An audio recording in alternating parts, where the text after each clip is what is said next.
Good evening. I call the special meeting of the Ames Area Metropolitan Planning Organization Transportation Policy Committee to order. Good evening, committee members. We have one item on the agenda, and I'll turn it over to John for discussing the content. Thank you. We discussed this at the last policy committee meeting, and as a brief recap, we have two projects where we're slightly modifying the project limits, and this public hearing is a required step from the DOT to do that. So at the last meeting, we set the public hearing date for tonight and opened the proposal to public comment, and we received no comments from the public. So tonight here we are proposing the changes to the policy committee for approval. Okay, thank you. Any questions for John? All right, declare the public hearing regarding amendment to the FY 2022-2025 Transportation Improvement Program to be open. Is there anyone in the audience who wants to address council on this particular item? Seeing none, we will close public hearing. Entertain a motion approving amendment to the Transportation Improvement Program. So moved. Moved by Metcher, seconded by, sorry, Linda Merkin. Sorry. No, don't do that. All right, those in favor of the motion, please say aye. Aye. Any opposed? Motion carried. Thank you, John. Thank you. All right, Bill, any comments this evening? No comments from Boone County. Linda? Story. Thank you, sir. All right, how about the Ames City Council? None? All right. Entertain a motion to adjourn. I'll move. All right, we are adjourned. Thank you. All right. Next one, just as quick.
Call the special meeting for the Ames Conference Board to order for December 14th.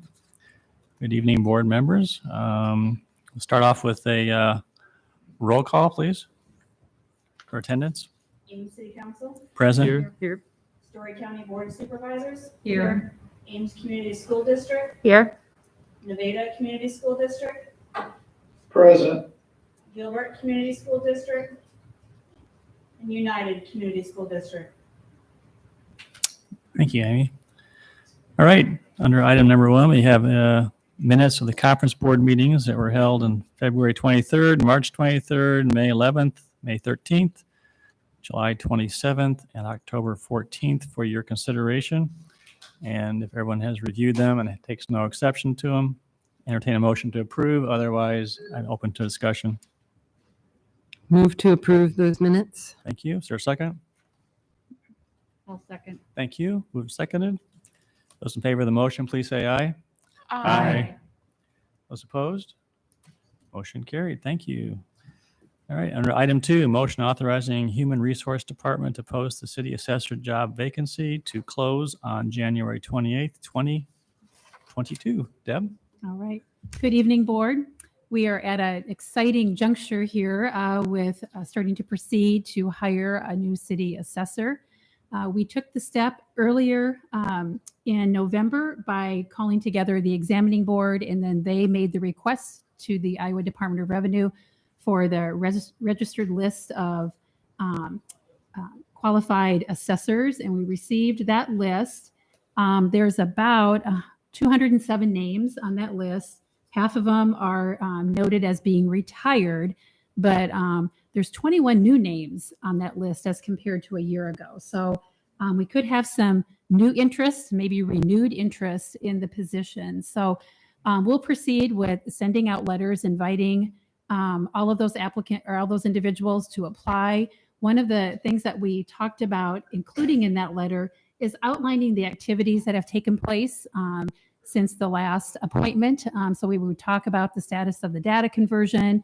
We talk about the transition of the payroll from the county to the city, talk about the hiring process that we're underway with for the residential appraiser, just in the services that we're contracting with Mel Obank to provide those non-residential services to show that we've continued the work and that things are moving along in the assessor's office. And there are, while there are things that have to be done, I think we have a lot of it underway. And so it shouldn't be an overwhelming task for the next person who steps in. So we just need the authorization of the conference board to post that position. And then we'll start working on getting letters out, hopefully next week. You might mention too, just about what kind of communication is going to take place with the report from the Department of Revenue. Yep. So that, of course, is a public document. So that we'll make sure is available to anybody who wishes to review it or request it.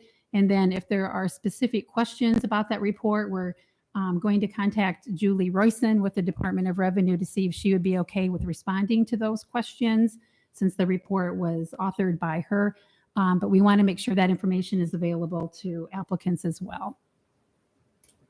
And I think you've had some interest already from some people that have inquired about when the positions get posted too. Is that correct? Yep. In the last couple of months, we've had some calls to the office inquiring when the position would be posted. So we think that's a good sign. And working with the Iowa State Association of Assessors, so we'll make sure that that is one of the areas that the posting will occur, as well as a number of other places that Human Resources uses to make sure to post positions. Questions? On behalf of the conference board, I just want to thank Bethany and HR, as well as Deb and Steve and others. As conference board is aware, Deb has basically been seconded a big part of her time to help out, even though the city assessor is not a city employee. We're really working to try and get this going, and I think you're doing a great job. And thanks, Bethany, for your help to get this position posted. And since this is the only position that is hired by the conference board, all other positions are hired by the assessor. That's why we felt it was important to come to this board to get authorization to post that position. Everything else has been taken care of. Like Deb mentioned, there's a residential appraiser position already been posted, but that's under the auspices of Diane as the acting city assessor to get that out. And hopefully we can get some interest in that too. So, hearing no questions, I'd entertain a motion authorizing Human Resource Department to post a city assessor job vacancy, and it's to close on January 28th, 2022. So moved. Thank you. Is there a second? Second. All right, moving second. Thank you. Any other discussion? Roll call. Ames City Council, Aye. Ames Community School Board, Aye.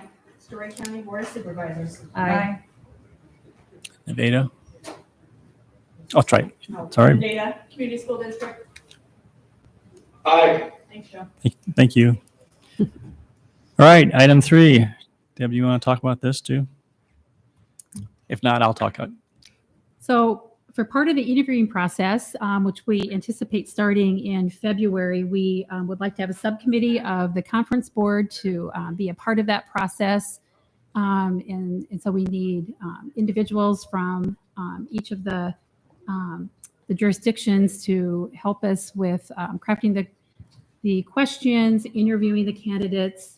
We'll follow a very similar process as we did a year ago with an oral board. It was a telephone interview, the oral board interview, and then I think we did a tour of City Hall to meet individuals, and then the public presentation wrapped it up. And then a recommendation comes back to the conference board on who to appoint. So we want the involvement of the conference board again in this very important process. There's been a question raised just about, the role of the examining board and the conference board. I think it'd be good, helpful just to review that. And that is, I don't understand, but the Iowa Code stipulates that we have to appoint an examining board, which we did. And their primary role is to request the list of names of eligible candidates. And if they wanted to test for more candidates who want to sit, that they would take care of that examination process. In consultation with our city attorney, it's our understanding is that the conference board can act as the interview committee. So it can act as an entire group. We felt it'd be better to have a subcommittee to try and go through the process of doing the interviewing. Ultimately, a conference board makes a decision. So if you had an examining board do it and you didn't agree with any of the candidates you brought forth, the conference board could say no, and then you start all over again. And so in order to be efficient, it was felt that we just went ahead and went right to the conference board, kind of like the city council is acting as a steering committee, for the climate action plan. It just makes it more efficient. So the whole idea is that if we have one representative from school board member, or county supervisor, and city council, that will allow us to kind of do a lot of the legwork. And then it still comes back to the conference board for ultimately, for the decision. And if the conference board wants to be more involved down the road, we certainly can do that as well too. But given all that's gone on, the Department of Revenue being involved with studying the department, we all have a lot more information on what's transpired. examining board would have to be brought up to speed. We felt it'd probably be more efficient and allow us to really be surgical in nature. So that's why it's a recommendation for a subcommittee to be appointed versus the entire conference board trying to perform that function also. Yes. Thank you, Mayor. I just have a question. So just clarification from your comments. So if you had the examining board do part of the interviews or whatever, you'd have to have the entire examining board. Is that correct? Your option would be either the examining board or to have a subcommittee is what you're proposing here of the conference board. Is that my understanding? I just want to see if that I'm clear on what you're saying. Okay. Yeah. So it's either the entire examining board would do the vetting process, but the Iowa code does not say that that has to happen by the examining board, or we're having a subcommittee of this particular conference board appointed in order to accomplish the interview process, reviewing the applications that come in, do the interviews, to try and get down to a list of candidates to come back to the conference board for recommendation. Gotcha. So you could do the interviews without anybody from the conference board. I'm just seeking clarification. You could do just HR that are doing that, but you were, you were no. wanting to have a subcommittee of the conference board. Thank you. Yes. It's my opinion. It's best to have the conference board involved in those interviews because we know the kind of questions we want to ask and get down to the point of it. So, yeah. Gotcha. And since we're going to do ultimately, HR doesn't hire, this conference board hires. That's why it's kind of a unique situation. Gotcha. Thank you. You're welcome. Mayor, Yes. how does this differ from the mini board? I mean, is there a reason to have another committee, or can the mini board function in that capacity? That's a good question, Gloria. And I honestly, I'm going to have to say I don't have an answer for that. My understanding with one of the main duties of the mini board is to review the budget that the assessor's office puts together. And at this point in time, we're still trying to figure out who all is on the mini board. That's a good answer. Good save, Deb. Thank you very much. We are assembling the mini board so we can pull them together in early January Right. to look at the budget, and then the budget will come before the conference board later in January.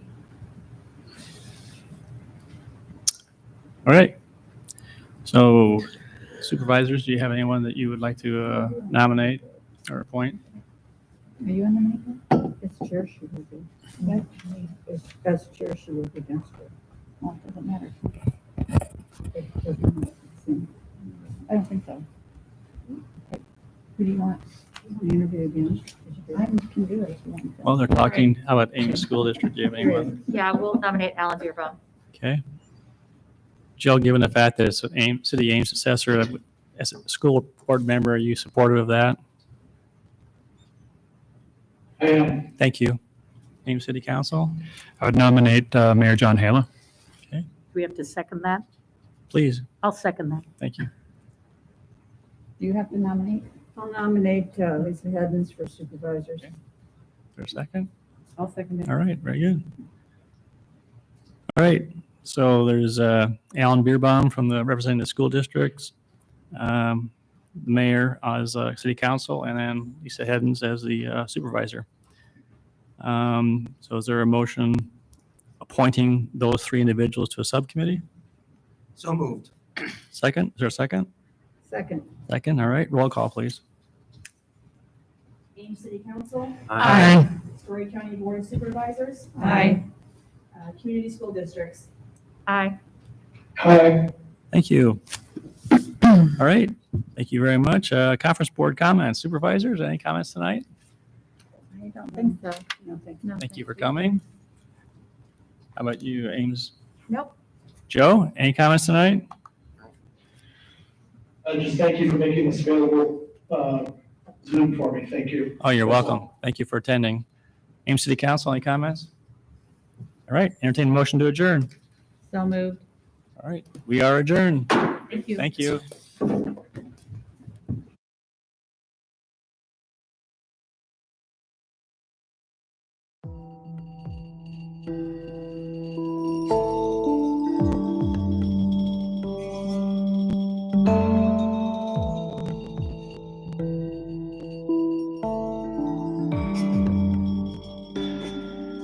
Good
evening.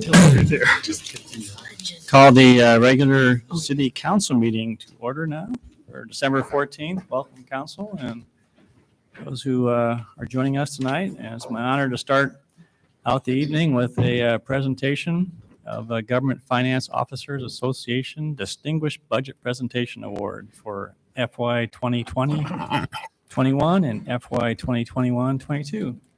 Invite Dwayne and Nancy to the up here in the front.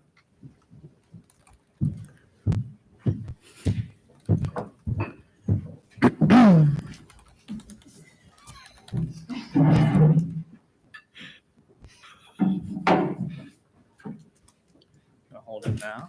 Sure.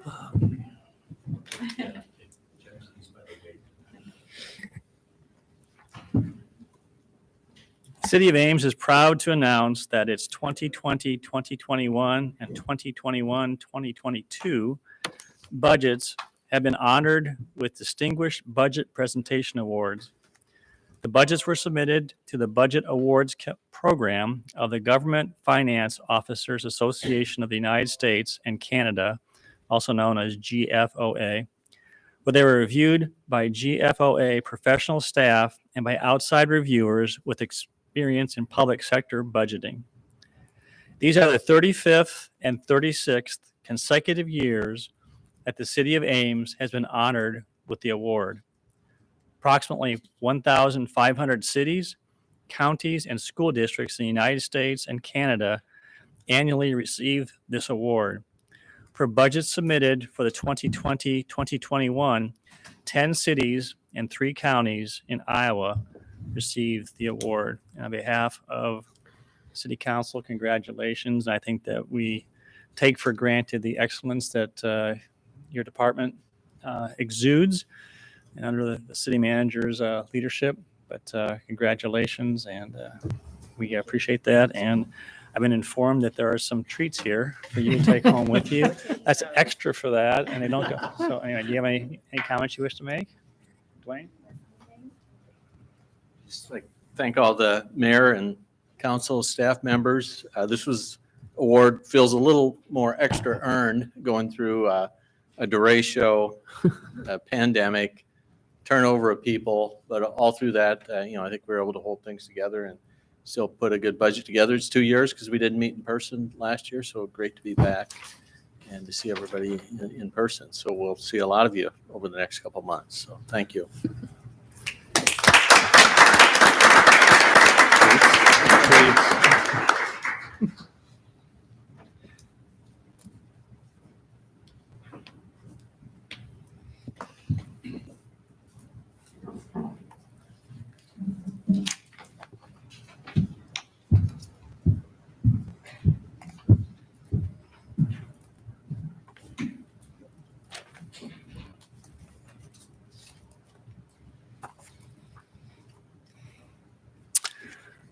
All right, moving on to consent agenda. Council, does anyone wish to pull any item from consent this evening? Hearing none, entertain a motion. Entertain a motion approving consent. So moved. Consent. Second. All right, moved in second. Thank you. Roll call. Fletcher, Aye. Martin, Aye. Jones, Aye. Corey, Aye. Martin. Aye. Meeting Henson. Aye. Thank you.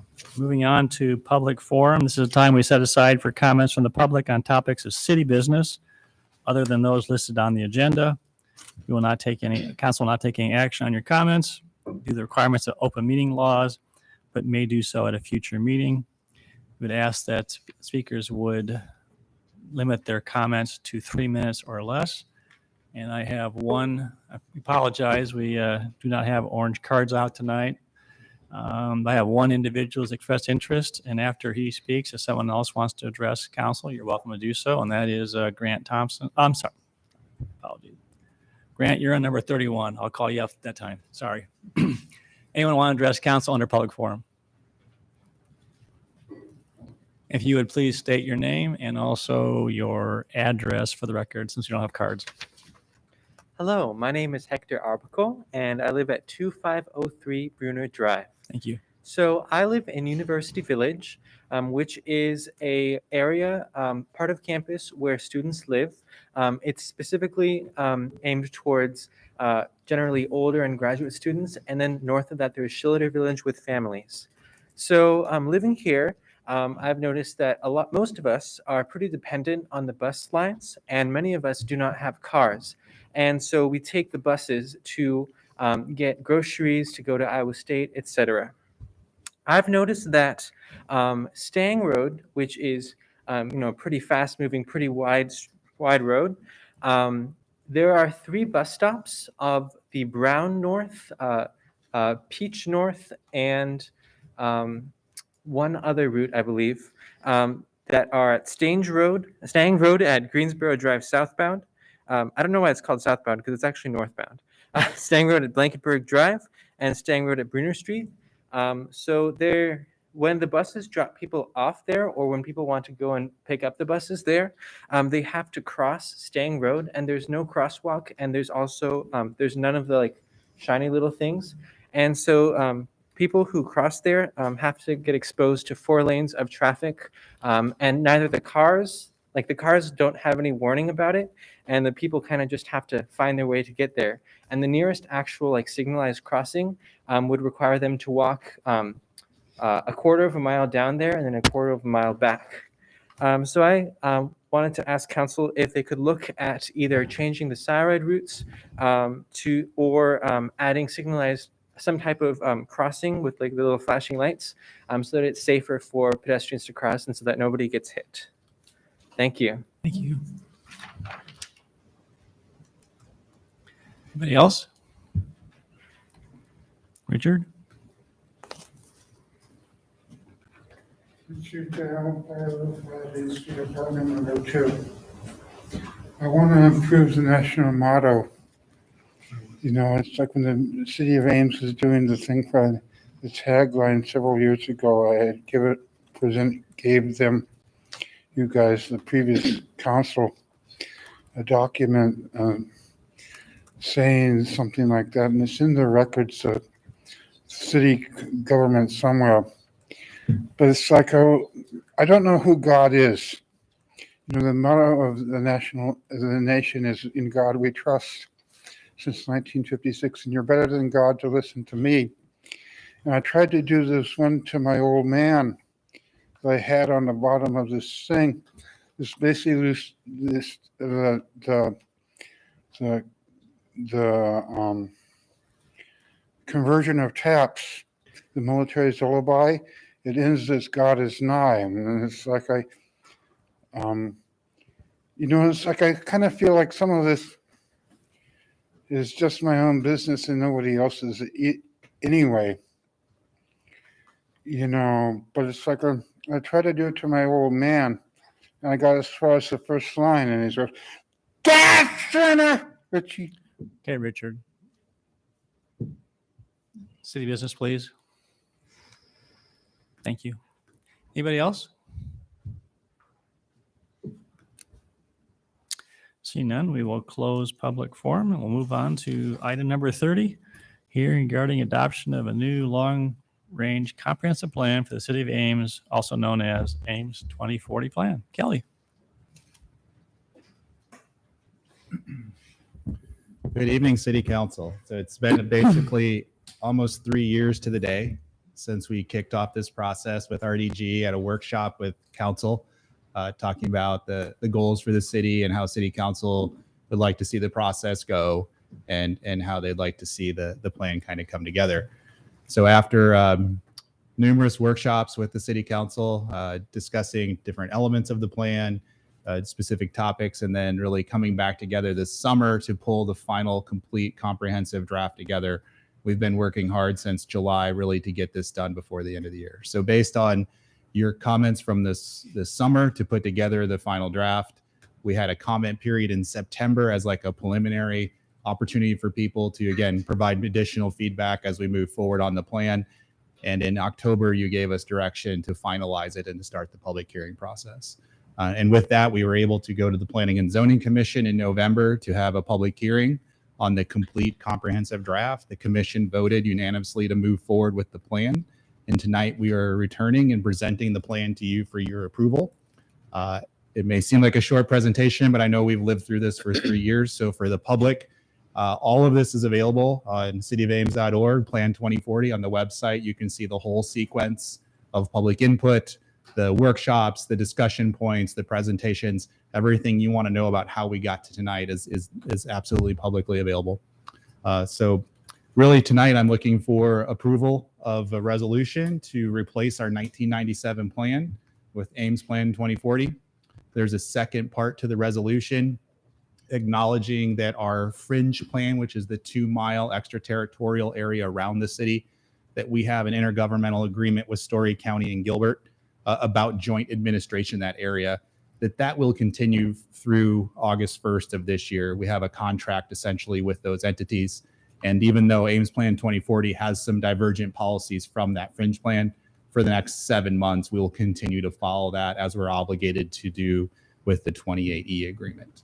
I do want to point out that a correspondence came in this afternoon from Story County asking for some clarification about that second part of the resolution. What we wanted to discuss was that per the agreement, we can only annex certain areas that are identified cooperatively in that agreement. And we want to be clear that we're still going to follow that. We're not trying to escape the 28E agreement and not follow that right now. But what we were trying to say is if the city wanted to initiate an annexation process so we could start studies and do things that we wanted to take some time to do, we could do that without amending the fringe plan. So the county wanted clarification of that, and they would like to change the will consider language to say may initiate but would not approve any annexation while the current fringe plan is in place. And we're fine with that as staff. That was our intent from the beginning. And it doesn't change the plan per se. It's the whereases that'll go into the resolution that actually go with the adoption of the plan. So with that, I'm happy to review any content of the plan, go over any of the map changes. You will notice that we had 4 small changes that we proposed since you last saw that. They're all reflective of essentially existing conditions. They're not a policy change in my eyes. They really reflect what's on the ground today. And they're not likely or should not change anyway. So it seemed to make sense to make those clarifications now. So again, any questions or comments from the city council? And it is a public hearing, so there could be comments from the public as well.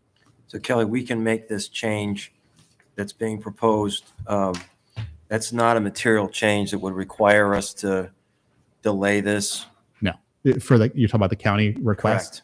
Absolutely not. Okay. It's fine. It's just a whereas in the resolution stating our intent. It's not a change of policy or a standard or a requirement. Just want to make sure. Thank you. Yep. Kelly, do you require a motion for us to change that language before we actually vote on approval? I would say the motion that adopts alternative 1 should include an alteration or a change to that language. Otherwise, you would be approving what's in the council action form. We'll get to that point after the public hearing, but thank you for asking that question. Any other questions or comments?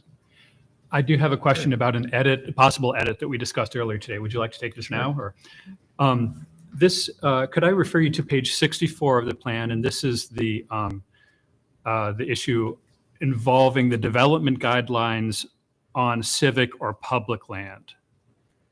And I discussed this with Kelly earlier today.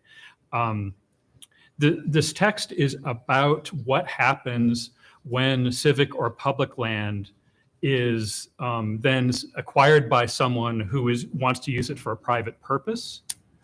And the idea of this bullet is to say that if you've, say, gotten land from Iowa State University, then by default, it's okay to use it for RN3 with single family zoning. But if you want to use it for any other purpose, then you need to get a future land use amendment. That's the background and the intent of this bullet here. The reason I brought this up is that I was concerned whether this was sort of strong enough language saying that actually you have to get this amendment, or is it just a suggestion that you should get this amendment? So in discussions with Kelly, I think we came on the idea that if we go back to the civic and public use section of the plan and just provide a pointer to this constraint in that other section, then that would make it clearer. I don't think it really changes with plans requirements at all. It would just make it clearer. So Kelly, does that seem like a fair description of what we discussed? And what It you does. recommended? It's page 48 is where that cross-reference note would appear. It definitely lets the reader know they should go find this because it's kind of buried in a section that you wouldn't first think of. I believe it is binding. I think it's hard to find with where it got located. So I guess I suggest that we do add that cross-reference to make it easier to find. It doesn't seem to change what the plan actually requires, but I think it would make the plan a little more helpful in that regard. So if I may, I would just move to add a cross-reference at the position that Kelly indicated. Second. Okay, any discussion? I apologize. Could you tell us one more time where this is on page 48? Yeah. So if I'll just kind of walk through the thought process. We kind of went back and forth on this over the summer. So on page 64, we have a bullet that says, although not mapped, university properties may be considered a redirection area. And then under the development guidelines, it says, if the last bullet in the middle there says civic or public land designations will require a future land use map amendment prior to rezoning for any other use other than RN3 and single family.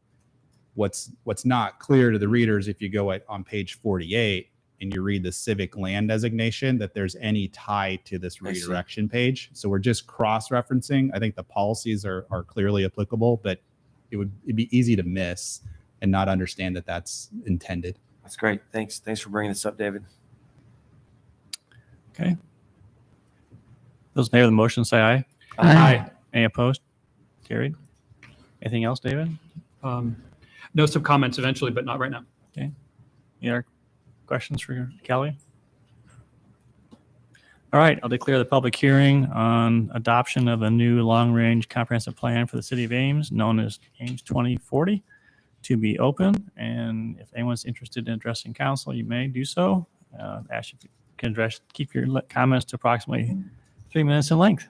Hector? Hello, I'm Hector Arbuckle, 2503 Bruner Drive. I would like to congratulate council on the completion of this plan. I know that they've been working on this plan for quite a while.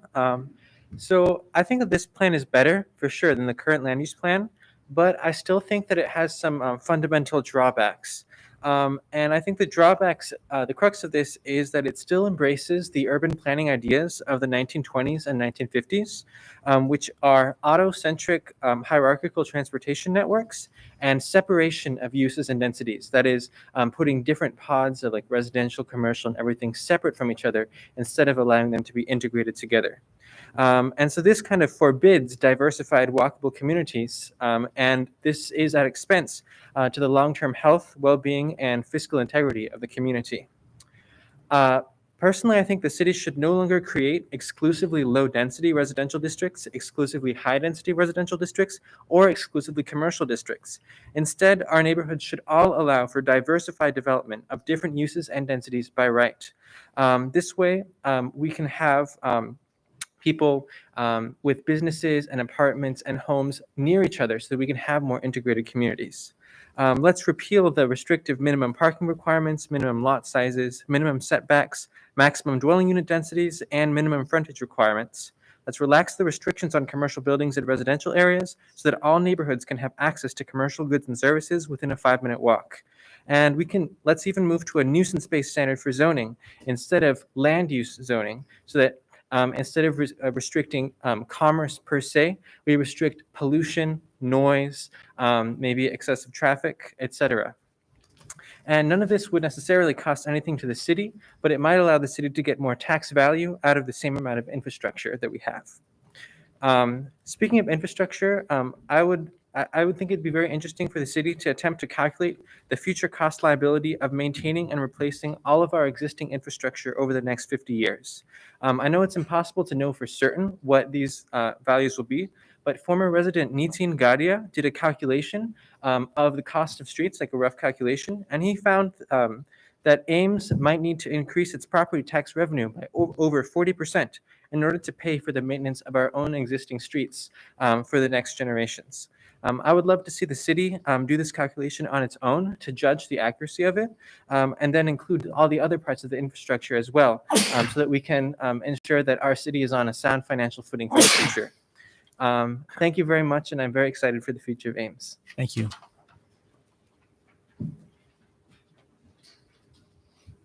Anybody else?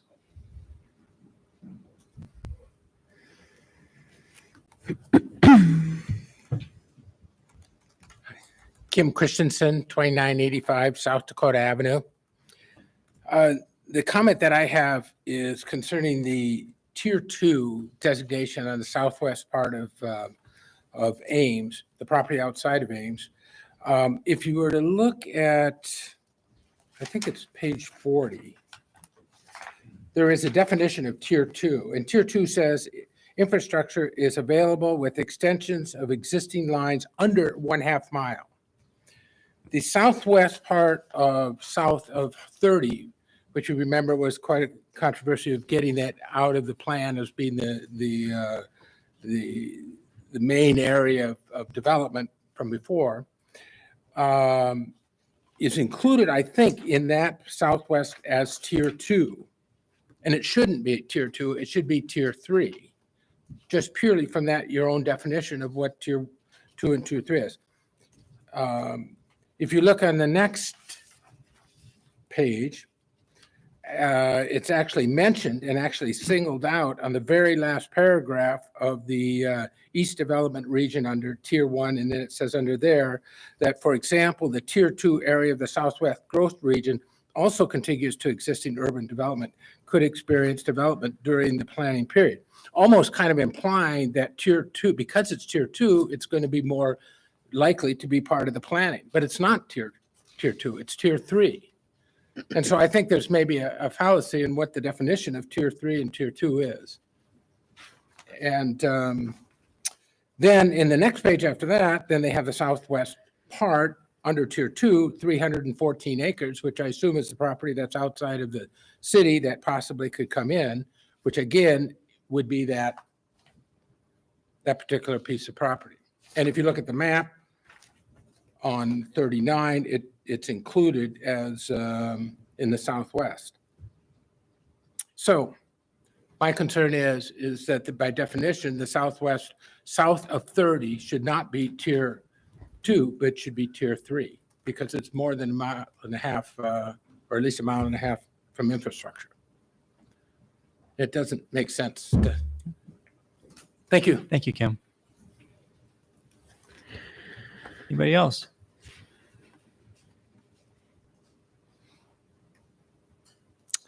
Seeing none, we'll close the public hearing. Kelly, do you want to give any response to Kim's question on that? I think that consultant went through and looked at the distances and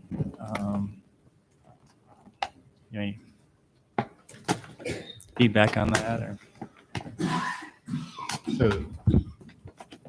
So some of the scenario work was pulled in to have background, just so that everyone can understand after 2021 kind of what went into the plan.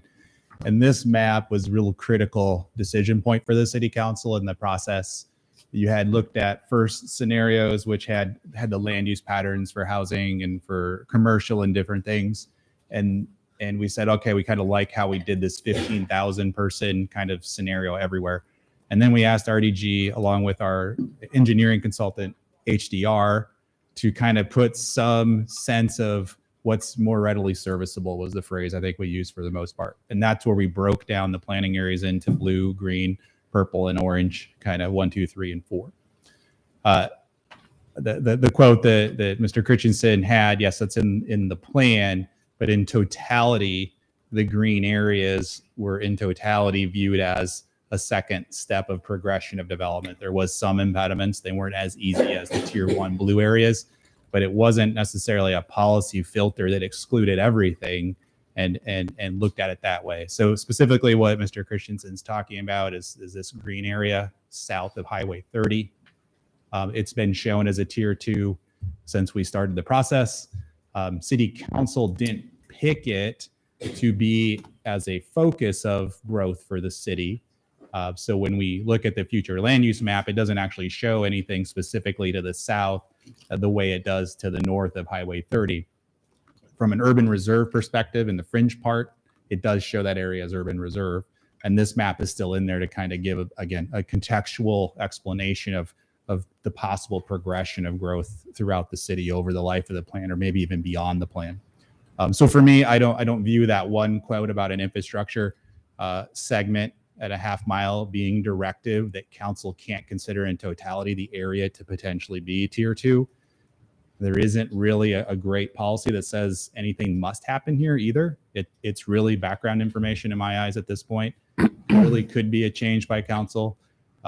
The sanitary sewer is really the only impediment here. You have water service within a half mile. The sanitary sewer extension needs a mile extension from across Iowa State property to get there, but it has the other attributes that we would look at. And so that's why staff believes it really is a tier 2 overall. It's just not in our first set of priorities at this point. On page 42, which is a few pages after this one, there's a chart shows priority growth areas right there. And it looks like that B is all just north of Highway 30 also. Yep. Is that correct? Can you talk about so that? this chart reflects council's choices of what to focus on then as the main areas of, or the core areas of growth for this plan. So even though we had tier 2 north and south of Highway 30, council very clearly said we don't view the south part as one of the priority areas. We want to progress on the north side as our preference from tier 1 into tier 2 on the north side. And that's how the plan is based, is really taking this diagram and then turning that into the land use plan that we have as part of the future land use map. Yeah, questions or comments for? Would it be advisable for us, given that tier 2 description on page 40 sounds like it's somewhat prescriptive, to add the word typically in there, just so that anyone looking at this in the future is understanding that this is not definitive, so that it's typically available? And I don't know if even that's true. And we can do that. This page is really a history lesson. It isn't necessarily directive of policy going forward. It's the history of how we got to where we are. I think the paragraph that leads into this on that page talks about this evaluation ultimately informed the initial selection of the growth areas, which is the page that we're looking at up on the screen right now. So we can, if that's necessary. I feel like it's background in history to me. But if it's viewed as policy, then yes, we could clarify that. I worry that the future users of the plan wouldn't necessarily view this as history and may take it as something more policy oriented for decision making. And so I would feel more comfortable if we were not as definitive as we currently are.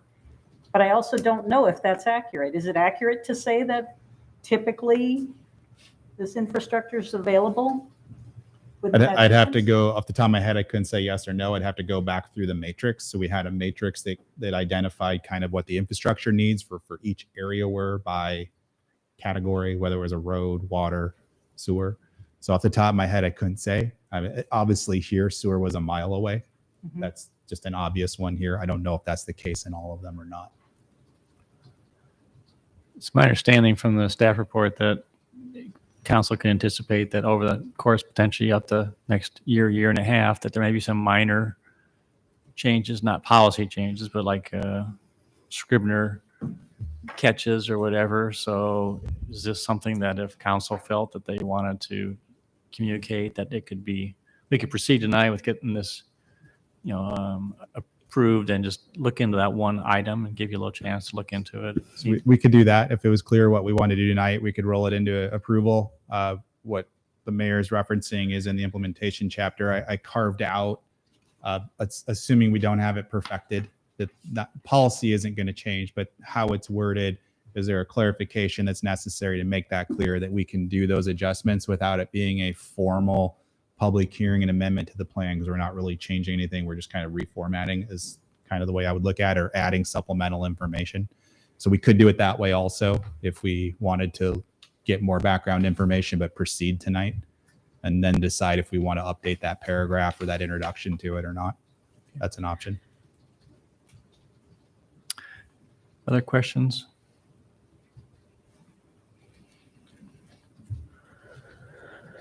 All right, hearing none, I would, Gloria, if that's something you want to pursue after, or if you're satisfied at this point. If you are satisfied at this point, then I would entertain a motion on alternatives. I'm satisfied at this point, since Kelly doesn't really have an answer to that. I don't want us making a change that also is not accurate. So I would like to have that noted as something to look into. Now, Mayor, I'll make a motion that we, and I want to make sure I do this encompassing the language. Kelly, should I say Do we close the public hearing? move A and B? What? Yeah, I think you can move A and B Would you with close the a public modification of B to change will consider to may initiate but not approve. Okay, so moved. Second. All right, everyone understand what's going on? We're just modifying. So just so I'm clear, you're changing the wording in 1B before we take the motion. Is that correct? Correct. Okay. Everyone understand that? Some discussion? Sure.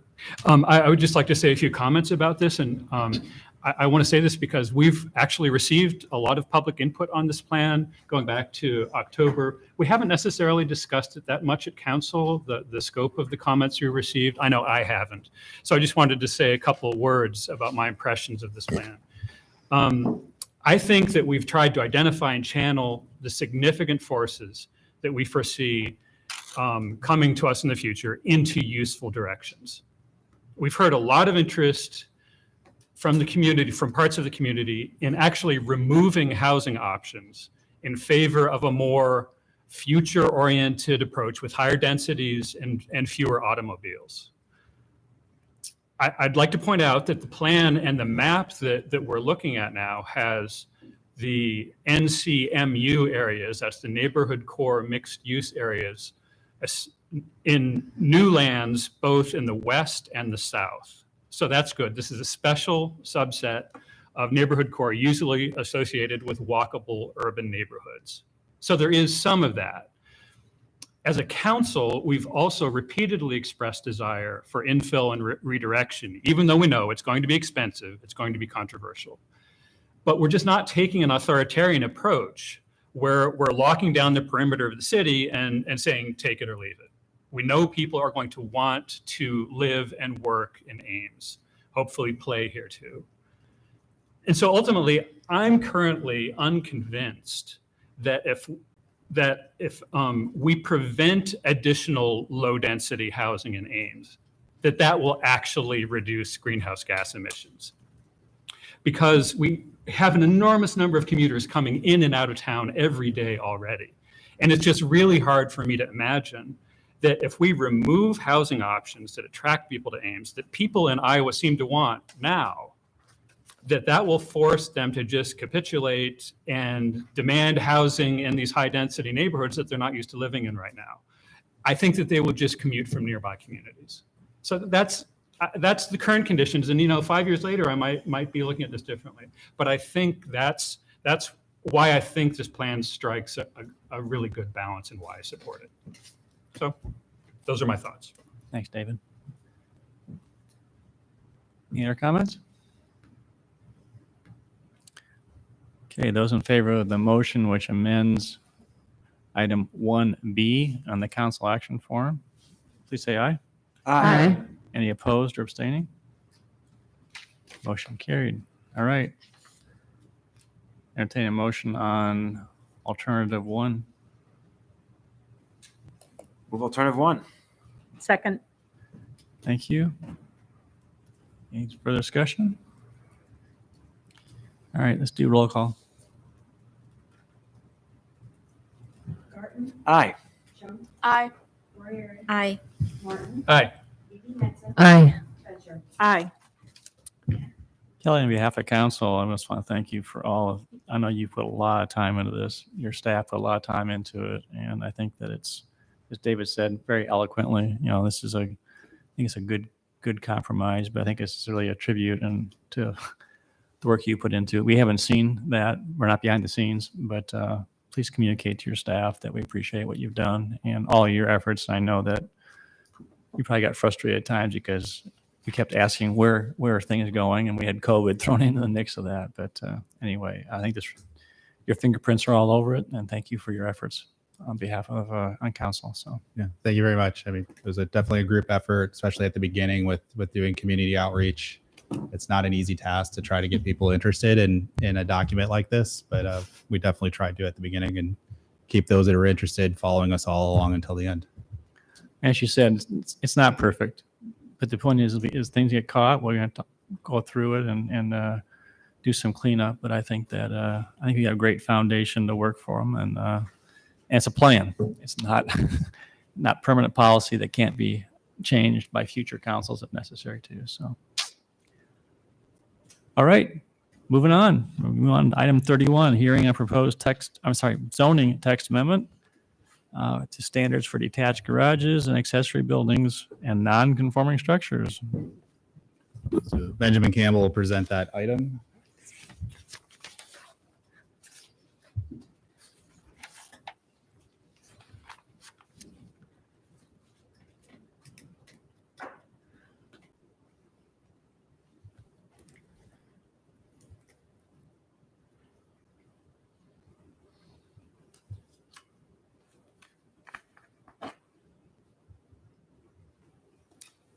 Good evening.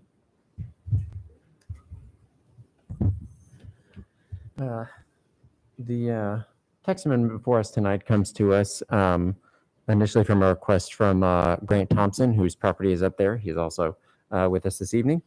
And he sent a email to council several months ago regarding his inability under municipal code to demolish and rebuild an existing non-conforming detached garage in the same location. The garage is at the rear corner of the lot with a straight driveway leading from the street, and the garage is considered non-conforming with regard to the side and rear setbacks. Mr. Thompson stated that the garage is deteriorating and he would like to replace it in the same location, but due to the configuration of the house on the lot, complying with the setbacks for a new garage will mean that the rear yard is almost completely occupied by the new structure. Council directed staff to proceed with 2 text changes in response to the request. The first was to modify the current rear yard accessory building setbacks along the rear lot line, with the exception for allowing for a 3-foot setback to any building in the rear yard, whether it is wholly or partially behind the primary building. And the second one was to amend the standards for non-conforming structures to enable existing accessory buildings to be demolished and replaced in the same location with the same dimensions. Last month, the Planning Commission met to consider the proposed text amendment, and the Commission voted 3-2 to recommend to reduce the rear setbacks for detached garages and accessory buildings to allow for the reconstruction of accessory structures in the same location as initiated by council, and to also modify the setbacks in the rear yard along the side property lines. The two nay votes in that at the Planning Commission were with regard to the essentially grandfathering the nonconformities, not in opposition to the reduced setbacks. Staff does propose the text changes, the two that were proposed by council regarding the rear yard setback, the nonconforming structures change, and the rear yard side setbacks, which is alternative 2 in your staff report.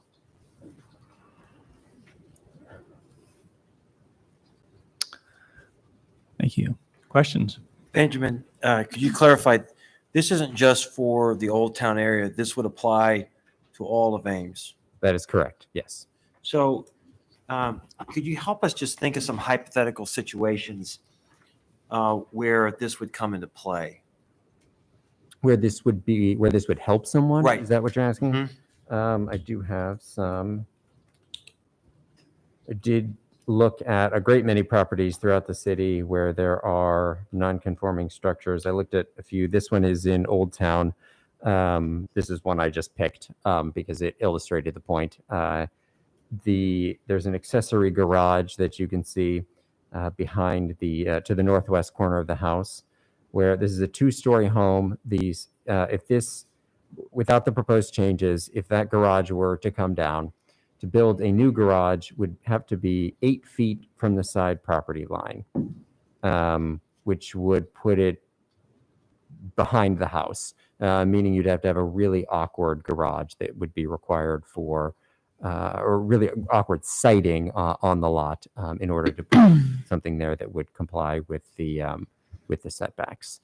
I believe that that one is in one of your attachments. The side setback is something like 2 feet, something like that. So it's even less than what the 3 feet that the Planning Commission and alternative to the staff recommendation proposes. But 3 feet would help it considerably, less than the 8-foot side setback, which currently has to match what the primary setback is.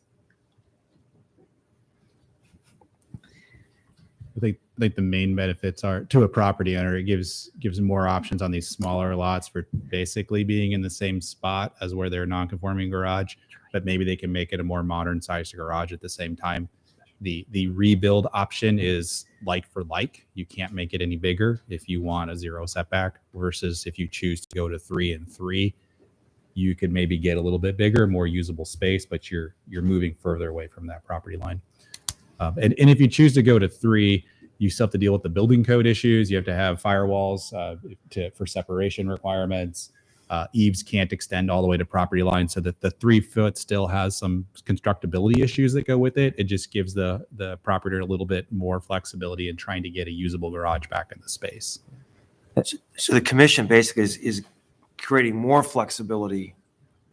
I think, yeah. Put in place. I think when we went through much of the information that we went through with the council, and I think Benjamin added more information kind of to understand how these would apply. It was these examples where they really valued the usability for the homeowner in kind of the core neighborhoods, being able to get a usable garage and valuing that at a higher level, wanting to promote that more so than even what council was pushing for. And this one also was an example where the council proposed changes to the rear setback and to the grandfathering of a nonconformity might not help someone, which is why we brought the 3-foot side setback as a possibility to the commission, because of the dimensions of this garage. This is a very small garage. This garage is 19 feet by 9 feet, which will not accommodate many contemporary cars. You know, if you have a Mini or a Bug or a smart car, it might accommodate Just for that. carriage. If you have a full-size sedan, it probably won't help that. So, allowing that non-conforming structure to be rebuilt as is in that spot might not be of use. And I think as it came up, it's a citywide ordinance, right? It's not just Old Town. It's not just Oak Riverside. It's a citywide ordinance. So if you live in North Ames or out west and you want to put a tool shed in and it's not a garage, these rules apply to that. So it will give a homeowner a little more option for siting an accessory building. it was already kind of a bifurcated standard though. So in the FSRL, the really new suburban kind of zones, some homes already kind of benefited from these rules, but others didn't. So by going to this 3x3 or this 3-foot yard requirement universally, it will definitely ease administration consistency for staff. It's one rule for everybody across the city. It won't be a corner lot configuration issue the way it is now. So I think staff really sees that as a benefit, and the potential impact of that structure being 3 feet closer to the property line we felt was a reasonable trade-off to be able to have more consistency, and then again to give a little more property owner flexibility, especially in these older neighborhoods. So I have a question that I probably know the answer to. In the South Campus area, we've had a number of garages that have been taken down over the years because they couldn't be rebuilt. And the pads are still there. But I assume that somebody who wanted to now rebuild would not be rebuilding. They would be building a new garage, correct? So how does this alteration to our policy impact those people who had a garage at one point, had to take it down because of its condition, and now, several years later, They could just suddenly could rebuild? Took that garage down. The nonconformities, the council proposed changes to nonconformities would not apply retroactively, which is why we felt that the 3-foot side setback would be of use because it will make it easier. I have another example. This one actually is south of campus.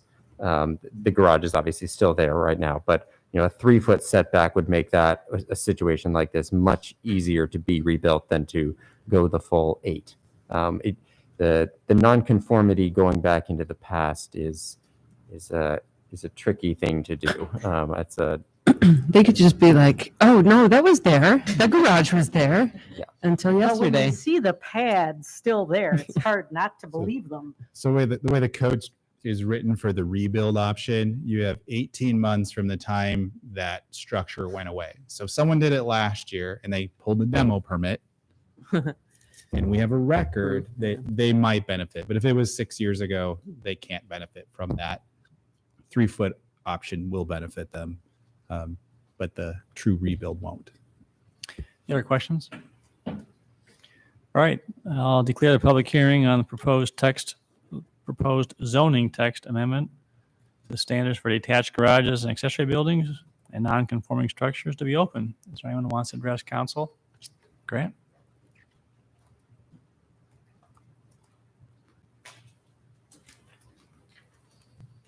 Good evening, Mayor and Council. Grant Thompson, 407 Pearson Ave.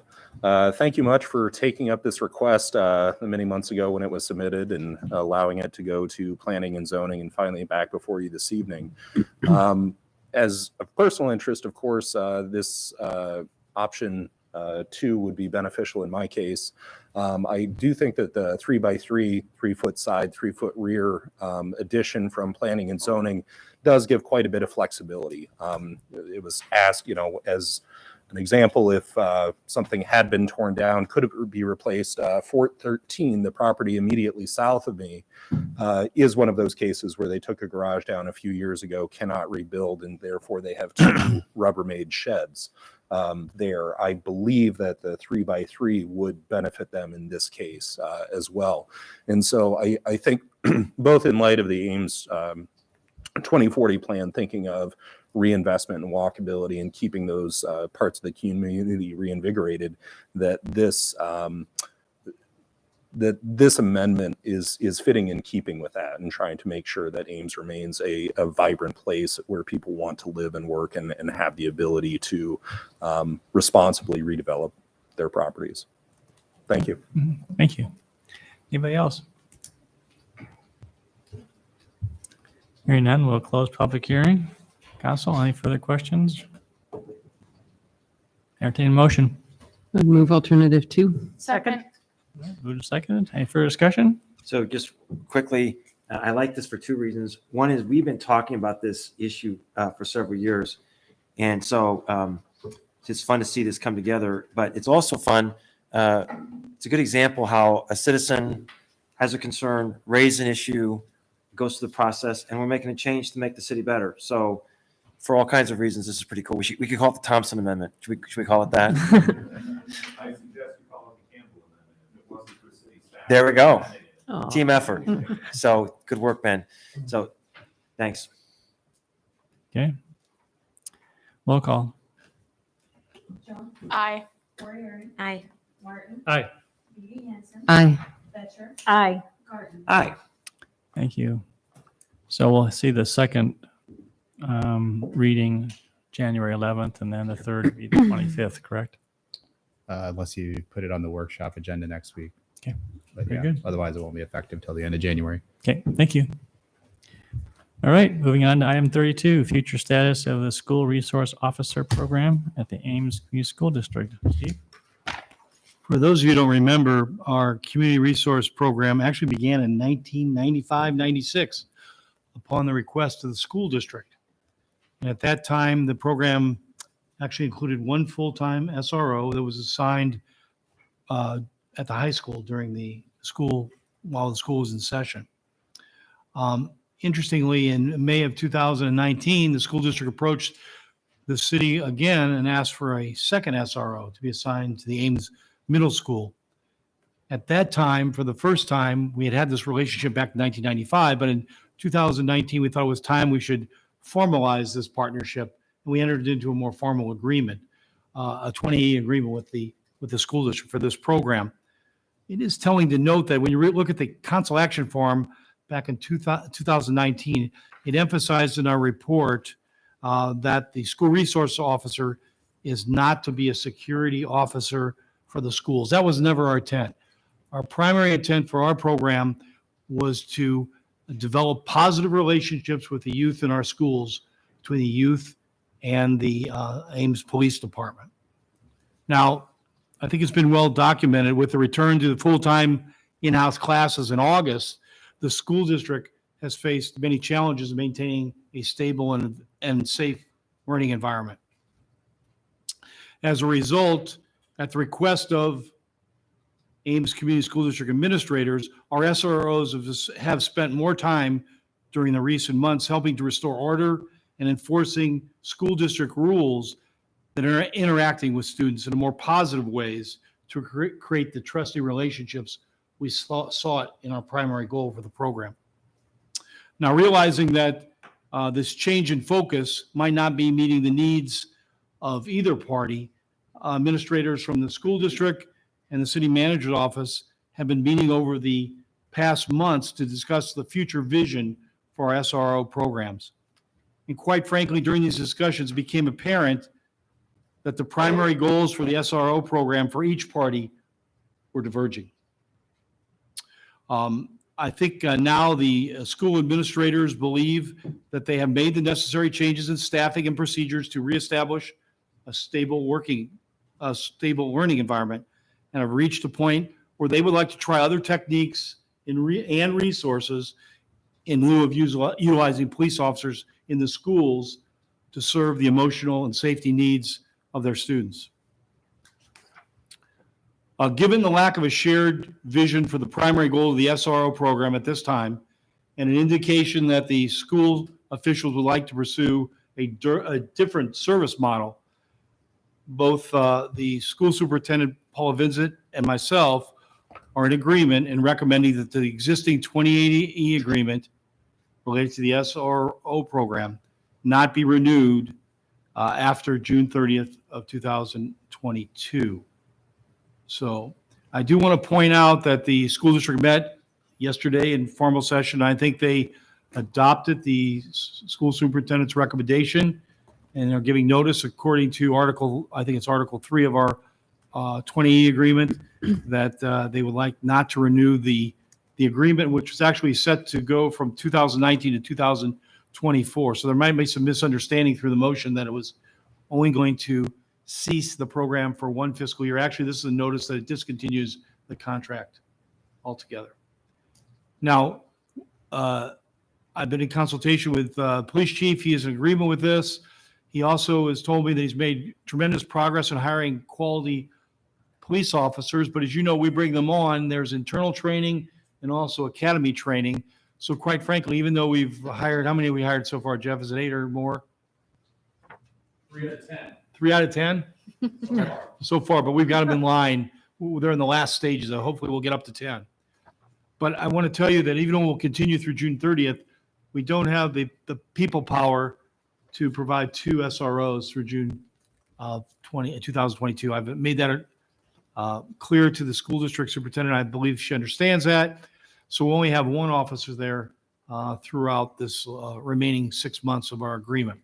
But I don't want anyone to believe that the school district or the students or the parents that we're not going to continue to work on safety at the schools. We will be there. Obviously, if there's an emergency, our police officer will respond to any situation we're requested to respond to. We will help the school in developing safety assessments in all the schools with our suggestions. We'll help them develop emergency plans for all the difficult situations they might face. We hope we're continuing to be asked in from time to time to help educate the students and the faculty and the staff, on particular safety issues, help educate them. So we will speak before classes and also the staff itself. So I think the model is changing. Maybe it's outdated. We will move on. We'll still be in support of the schools, the students, the parents, and safety. It'll be probably done in a different way. If you have any questions, I'd be glad to answer them. I don't think there's any need to take any action unless you want to make a motion in support of the school district's action. Any comments? Jeff's here to answer any questions also. I don't have questions. I have some comments whenever we're ready. Go ahead. So I watched last night's school board meeting. Obviously interested both as a council member in preparation for tonight and as a parent with kids in the district. And during the first couple hours of the meeting, I saw teachers speaking through tears to describe the conditions that have been negatively impacting both the staff and students. There was a somewhat alarming presentation about the increase in staff absenteeism this year. And there was also a request from the district to the board to approve shortening the school day effective next semester to help mitigate some of the staffing shortages and assist with providing teachers enough time to prepare for the day. And then the board moved on to the discussion of ending the SRO program, a program, as Steve mentioned, that was deemed to be so successful that just 2 years ago, the school district requested a second officer be added. But we seem to have reached a point, if you've paid attention to the school district and some of the articles that have been published in the media, where we are cherry picking statistics and allowing issues in other communities and some misguided agendas to lead to where we have come to last night and tonight. And so if there is a motion, I will vote in favor of the city manager's recommendation, but not because I believe that the program is not successful or necessary for our schools, but because I trust the city manager when he says that the city's goals and the school district goals are not in alignment. As a council member, I have a pretty solid understanding of our goals, but I cannot confidently say that even as a parent, I know what the school district's goals are in fostering a safe, engaged, and relationship-oriented environment. And that's probably the most unfortunate part in all of this. In my 8 years on council, I have routinely felt as though we are not playing on the same team. While the school district is responsible for our children during the school day, these kids are a part of our community, and the council and the school board should be working together to address the needs and priorities of our kids. I think I can safely speak for all of my colleagues when I say that we are here to help, even though past attempts have not been successful. I don't think any of us is interested in running a school district, but we are interested in having meaningful discussions about how we can each use our resources and expertise to benefit our children. I don't think any of us believes that the SRO program coming to an end is a solution to any of the challenges facing Ames schools. And I am confident that our police department will continue to work in community policing and partnering with youth-serving agencies to build relationships. The city's goals remain unchanged with regards to how our police department views their role with our children. And I can only hope that as we move forward, that the school district recognizes that we are all on the same team, and for the sake of our kids, we should probably do a bit better job at working together. Hear, hear. Other comments? I would only add, it's a very eloquent statement. Thank you, Amber. I have been concerned that the discussions of the school board have not adequately and fairly portrayed the work of our Ames police officers in their SRO capacities. I think that people fail to remember the training that these SROs have received and the way in which they've tried to engage the students in a very positive way. I'm very proud of the work that the SROs have done, and feel like they have been mischaracterized in their conduct. And as Amber pointed out, they asked us for a second one. So appreciate very much Amber's comments tonight. I'd like to add that I agree with what Amber has said. I'm not a parent in our school district, so I do not have that firsthand experience with what's going on. And I appreciate the perspective that Amber brings to this. But I would also point out that 2 years ago, in February of 2020, we approved the city council goals and values that are up on that sheet. And one of those was to meet with the Ames Community School District by the middle of 2020. And we all know what happened in 2020.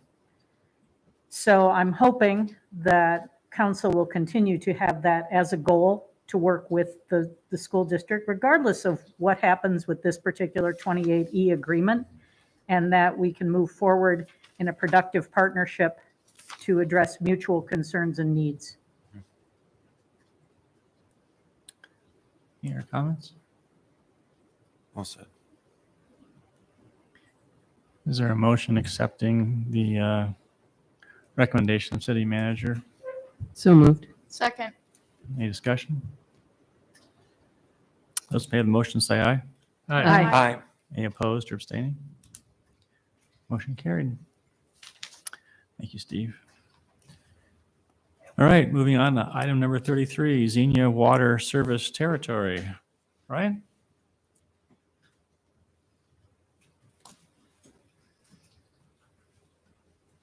Good evening, Mayor and Council.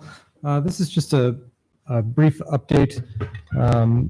We approved the agreement with Xenia a number of months ago regarding the transfer of territory and Xenia's operations within the city.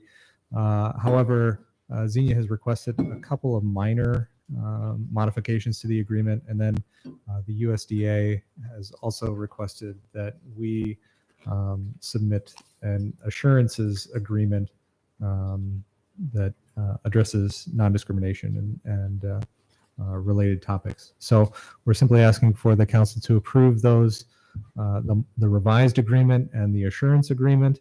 We believe that Xenia's board will approve the revised agreement later this week, and we will have the executed agreement here within a matter of weeks. Questions for staff? All right, I'll put up public comment. Does anyone want to address council on this item? Close public comment. Entertain a motion on resolution approving revised version of agreement for water service operations and territory transfer with Xenia Rural Water District. So moved. Second. Thank you. Roll call. Corrigan. Aye. Martin. Aye. Beatty Hansen. Aye. Fletcher. Aye. Barton. Aye. Jones. Aye. Thank you. And entertain a motion on resolution approving Form RD-400-4 USDA assurance agreement. So moved. Second. Roll call. Martin. Aye. Beatty Hansen. Aye. Fletcher. Aye. Barton. Aye. Jones. Aye. Corrigan. Aye. Thank you. Moving on to item 34, motion directing city attorney to prepare a draft ordinance on establishing a map of new wards and precincts. Good evening. Mr. Lambert. So I have Ben McConville with us. He's the city's GIS wizard. I believe that's his official title. So Ben's going to handle the maps and get them up on the screens. The census happens every 10 years. The legislature did their redistricting. November 4th, the governor signed the new state legislative and congressional districts into law. And then the Iowa law requires that cities draw new wards and precincts. The precincts have to fit within the state legislative districts. I think that's done because the way you don't have, multiple ballots at one precinct with different state legislative races on them. You've just got one ballot per precinct. The wards are the areas that 4 of the council members run from. And those have to be, roughly 16,600 people apiece. And there's room for some variation on that, but that's, taking the population of Ames divided by 4. There are areas that are denser in population, areas that are less dense. And so we're here to tonight to have the council choose a map and then give direction to me to draft an ordinance based on that map, which is basically going to be all I do for the next few days. But so we've started out with a map from the county. Now, back in October, the council said, let's look at the county map first, and then if we decide to reject that, then we'll have the city draft a map. But unfortunately, we didn't get the map from the county auditor's office until December 6th, which was later than we had anticipated and later than they had anticipated. It just was a difficult task, I think, because they're doing the whole county. And by the way, this happens all over the state. I mean, the counties are preparing these maps and sharing them with the cities, and cities can choose to take that map or not. And so staff talked about it and decided to produce a couple maps, a couple options for the council. Those are there for your consideration if you wish. Procedurally, we are at the point where, the council direction was to consider the county map. So I think if you want to discuss all 3 maps, that it would require a motion from the council to be adopted that would establish that you're going to consider all 3. And eventually someone needs to make a motion on one of these maps to, and we'll see whether it passes or fails. But so I know you've all seen the maps. We've sent out, multiple versions in the packet. And then I know that we also supplied you with the ability to go in and see what Ben has here and multiple layers of things to look at. I should add that the software that the Secretary of State's office purchased and provided to all the cities and counties, it's really pretty amazing. It has the population in there. It has the census blocks in there. It has the state legislative districts. Ben was telling me he actually would get an error message if he tried to draw a precinct over a state legislative boundary. So that made the job a lot easier. And I say that because I'm not the guy who did all that.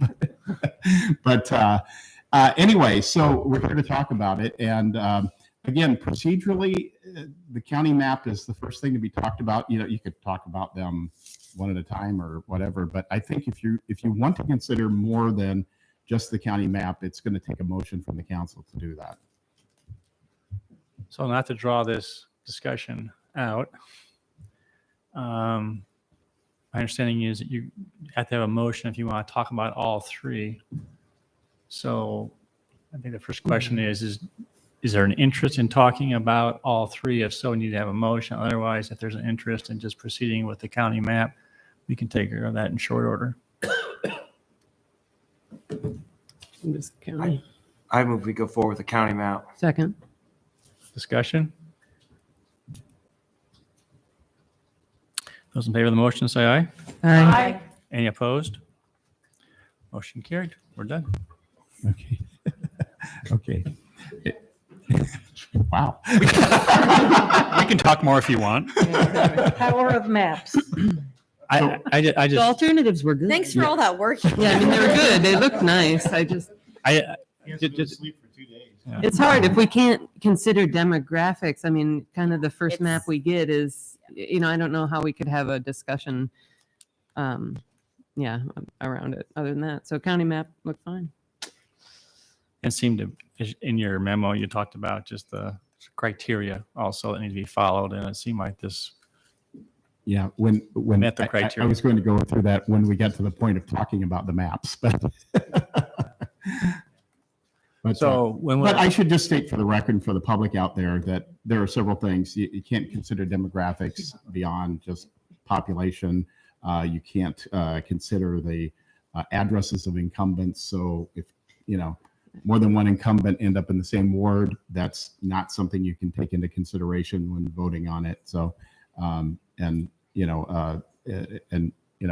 certainly the folks at the county auditor's office didn't know where the council members lived, and in terms of the maps, Ben has no idea where any of you live. So, quite sure we had a map that didn't take that into consideration from the staff level, but which is important too. But the council level, you could not take that into consideration. But Mark, could you clarify when these go into effect for people who are watching? The new precincts and wards will go into effect by state law January 15th. And David had pointed out to me that way back in October, I made a mistake and I wrote July 15th in a memo, but it's actually January 15th. And I say that in this memo. So they go into effect then. But nobody loses their seat on the council because of this change. If more than one council member are thrown into the same ward, then that basically shortens their terms to 2 years. End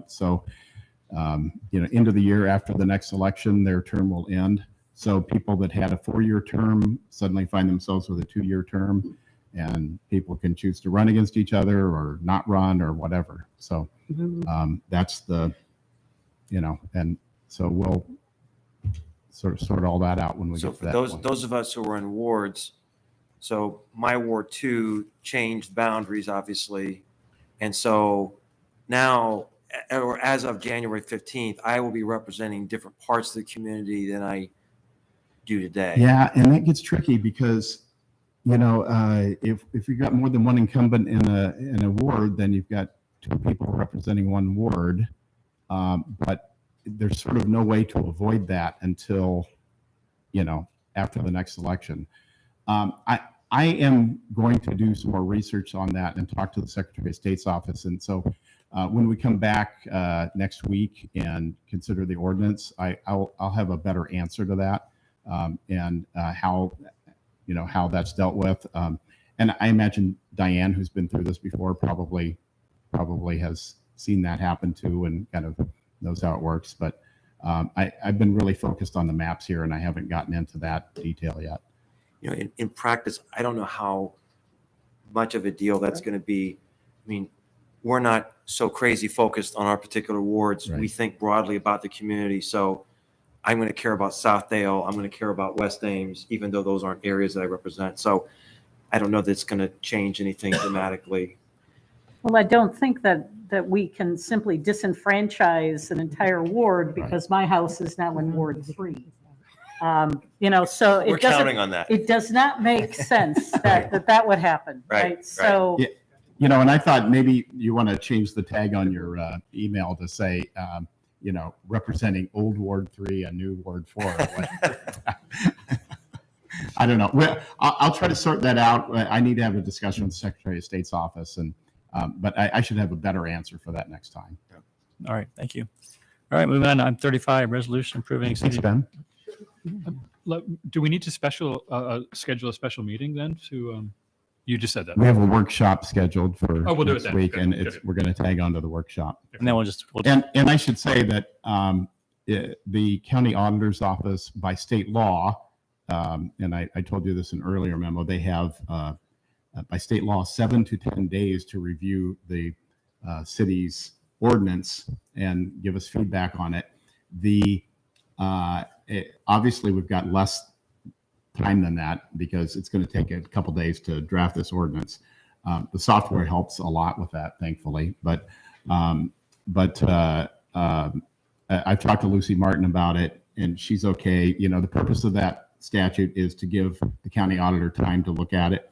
So she understands the time crunch, and she said her office will get it reviewed and before next Tuesday. So. And then we'll just, council has to suspend the rules and have 3 readings on one night then. Yes, that's correct. Okay. So. All right. Okay. Thanks, Ben. I really want to thank Ben for all the work he's done this week. It was really amazing. So. All right, item 35, resolution approving City of Ames participation in the national opioid settlement. Okay, a few years ago, there was litigation filed, various lawsuits all over the country, state and local governments suing opioid manufacturers and distributors, seeking to recoup costs that the governments spent on dealing with the opioid crisis. As the federal courts tend to do, they combined all these cases into one case, and then now there has been a big national settlement in this case, and so we were not one of the plaintiffs in that lawsuit, but we've been invited to and encouraged to sign on as a participant. The state of Iowa has worked out a deal basically with the counties that the state will keep 50% of the funds, and you know, the attorneys are going to get paid first. We all know that, but it looks like $22.8 billion nationally is going to come to states and counties, and so in Iowa, the state is going to keep 50% of that money and give the other 50% at some sort of pro rata basis to the counties. Story County voted today at their meeting, the Board of Supervisors, to approve their participation. They had talked about it at a previous meeting. And so both the state of Iowa and the county have asked that cities over 10,000 people sign on as participants in the settlement. And the reason for doing that, and I was told this by the lawyer with the Attorney General's office, Iowa Attorney General's office, is that the more communities that sign on, then the more money the state of Iowa gets, and then therefore the more money the counties get. Now, there's no guarantee that the city of Ames will get any of this money. It comes to Story County.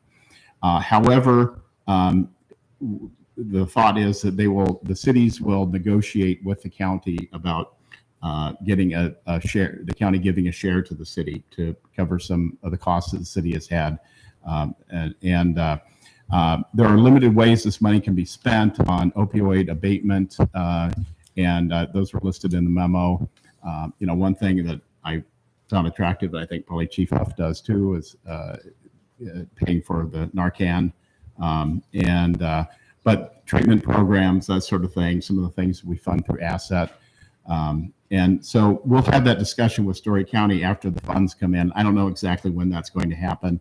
They're asking all this to be done by January 6th so they can get everything to the federal courts and get it finalized. So I imagine sometime later next year that the funds will flow. So I don't see any downside to signing on as a participant. I think there's obvious potential upside. So my recommendation would be that the council agree to sign on. And there are two big national agreements that need to be signed, and then there's an agreement between the state of Iowa and the counties and cities. And so the resolution would just authorize the participating in the settlement, and then also authorize the mayor to sign all three agreements. Questions? Is there a motion regarding resolution approving the City of Ames to participate in the national opioid settlement and approving the national opioid settlement agreements and agreement among the state of Iowa and local government entities? So moved. Second. Thank you. Roll call. Aye. Aye. Aye. Aye. Aye. Aye. Thanks, Mark. Thank you. All right, item 36, resolution approving restrictive covenants and regulations for single-family homes in Baker subdivision on 321 State. Vanessa.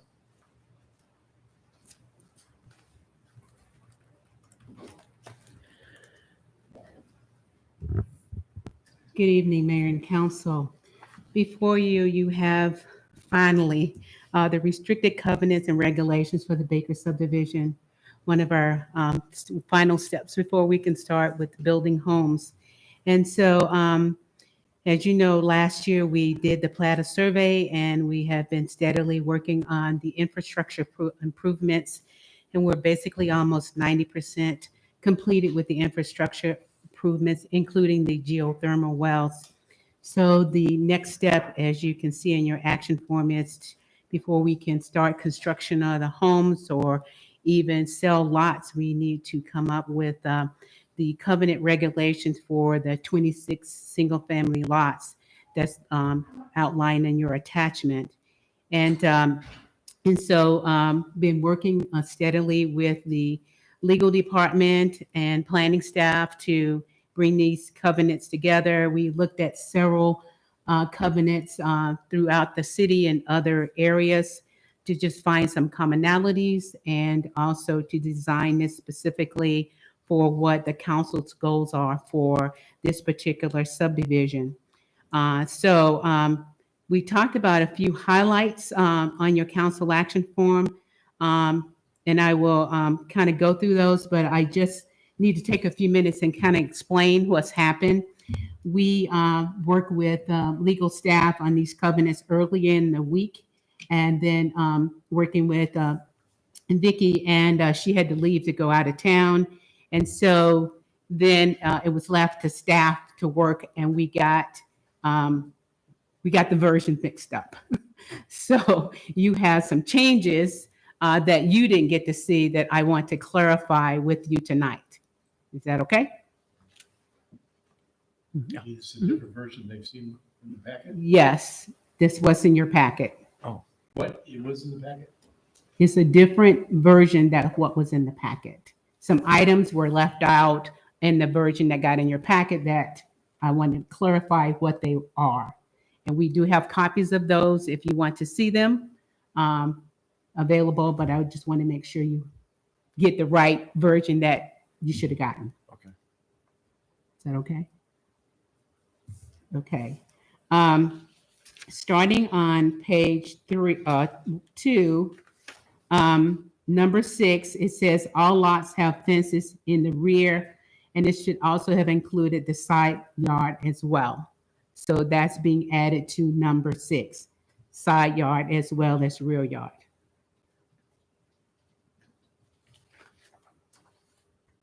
On page 3, on number I, we talked about the geothermal, and I had a very good discussion with electric this afternoon, just clarifying some things about the geothermal. Currently, all the wells are installed per lot. There are 2 wells per house, and the wells are 300 feet deep. And we talked about in the covenant that if that they were not, no houses could be built if the tonnage was going to exceed 3.25 tons. And actually, in explaining that with electric explaining that today, we are going to remove the 3.25 tonnage and leave that out because that tonnage will be based on how the house is designed, where it sits, north or where it faces north or south, how many windows it has. And so we want to have those builders work directly with the electric department to determine what tonnage would be needed per house is being constructed, because there's so many variables. And by specifically saying 3.25 may not be completely accurate for the type of house that's being built. So we've wanting to strike that from item number I. So just for clarification, after the comma, after approval, comma, that becomes period and strike, which shall not be granted. After that will be all struck then after that. Yes, sir. Thank you. And another question, did I hear you say that there are 2 wells per lot, each well being 300 feet deep? Yes, sir. Okay, so that's greater capacity than I think I would have expected. Great. Yes, sir. Oh, on number L on page 3, we needed to remove street, and it'll just say lot within public view and not street, since we don't regulate streets. So we wanted to remove that. So I wanted to clarify that with you as well. And on page 4, item O, we move obnoxious because we don't really know what that means. So it just says nuisance. No lot shall or anything be done on any lot which may become a nuisance. And we're removing that word from that sentence. Other than that, that's kind of that. And under P, I'm we're sorry. adding. You said right now it reads no noxious or offensive activities or odors. What are you going to strike? Obnoxious. Just noxious? Yeah, noxious, yes, and just leave nuisance either temporary or permanently. In the last sentence. In the last sentence. You're striking the phrase either temporarily or permanently? No, just the word noxious.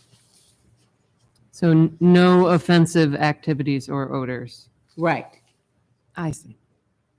Okay. No, I'm sorry. The last part of the sentence, nor shall any be done on any lot which is or may become a nuisance either temporarily or permanently. The word before nuisance is being struck. Annoyance, sorry. So noxious stays in. Yes, annoyance is coming out before nuisance. Wait, so only one word is being removed? Yes. And it's annoyance? Annoyance. Sorry. Got Yes. it. Got it.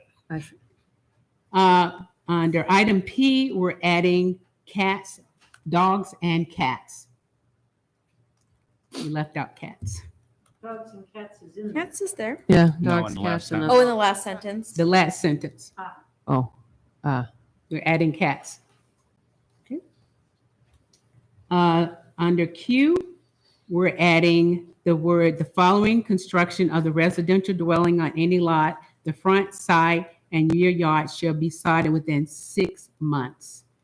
We needed to put a time frame in there. It was in there, it was just the wrong version. So we're adding 6 months because we want to make sure the seasons that they have the opportunity to do that. So we said within 6 months in case they build a house and got it in late winter and can't get it sodded. And then number R, it says where the city of Ames, Iowa requires the construction of public sidewalks, the sidewalks shall be constructed within 18 months. So we're changing that to 18 months on the following lot of any cell. And then on page 5, under number U, down at the last sentence, we're adding holiday lighting and removing Christmas lighting.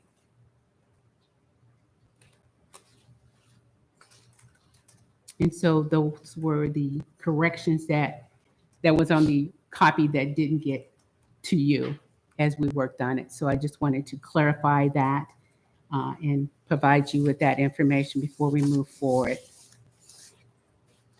Vanessa, so we're changing the sidewalks from 12 to 18 months.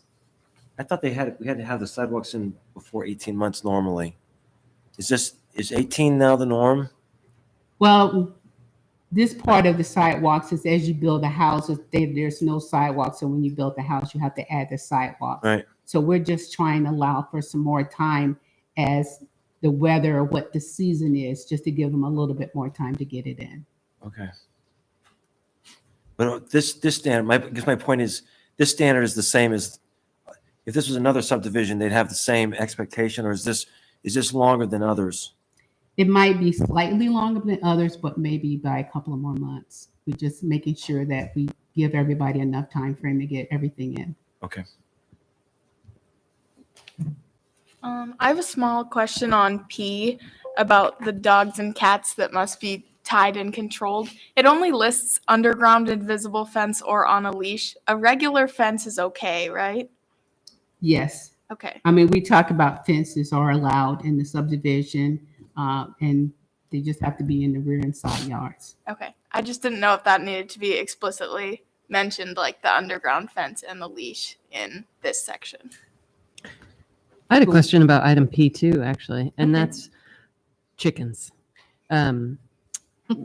I mean, they're allowed elsewhere in the city, so I'm curious why they wouldn't They're be. not allowed if there's restrictive covenants in subdivisions. Oh, Like, sure. I see. they're not allowed And in in my yours, neighborhood. I see. What are allowed? Chickens. Or I thought ducks. you were talking about cats. No. Poultry. No. Yeah. Poultry. All right, let's keep on task here. Okay. Well, no, I mean, No, it's a serious that was question. a serious I question. understand. So, I mean, is that something that we do want to do for this area? I mean, because like if someone is in an affordable housing area, I mean, raising chickens is a way that a person can take more sovereignty in their own food experience, right? And so it's a way for people to cut food costs and be more self-sufficient. And so it just strikes me as something that we may want to consider allowing for this area. Certainly not for commercial purposes, but to supplement one's food sources. I think it seems like a reasonable thing when they're allowed in a lot of parts of the city with pretty high density, like Old Town. That's my thought on that one.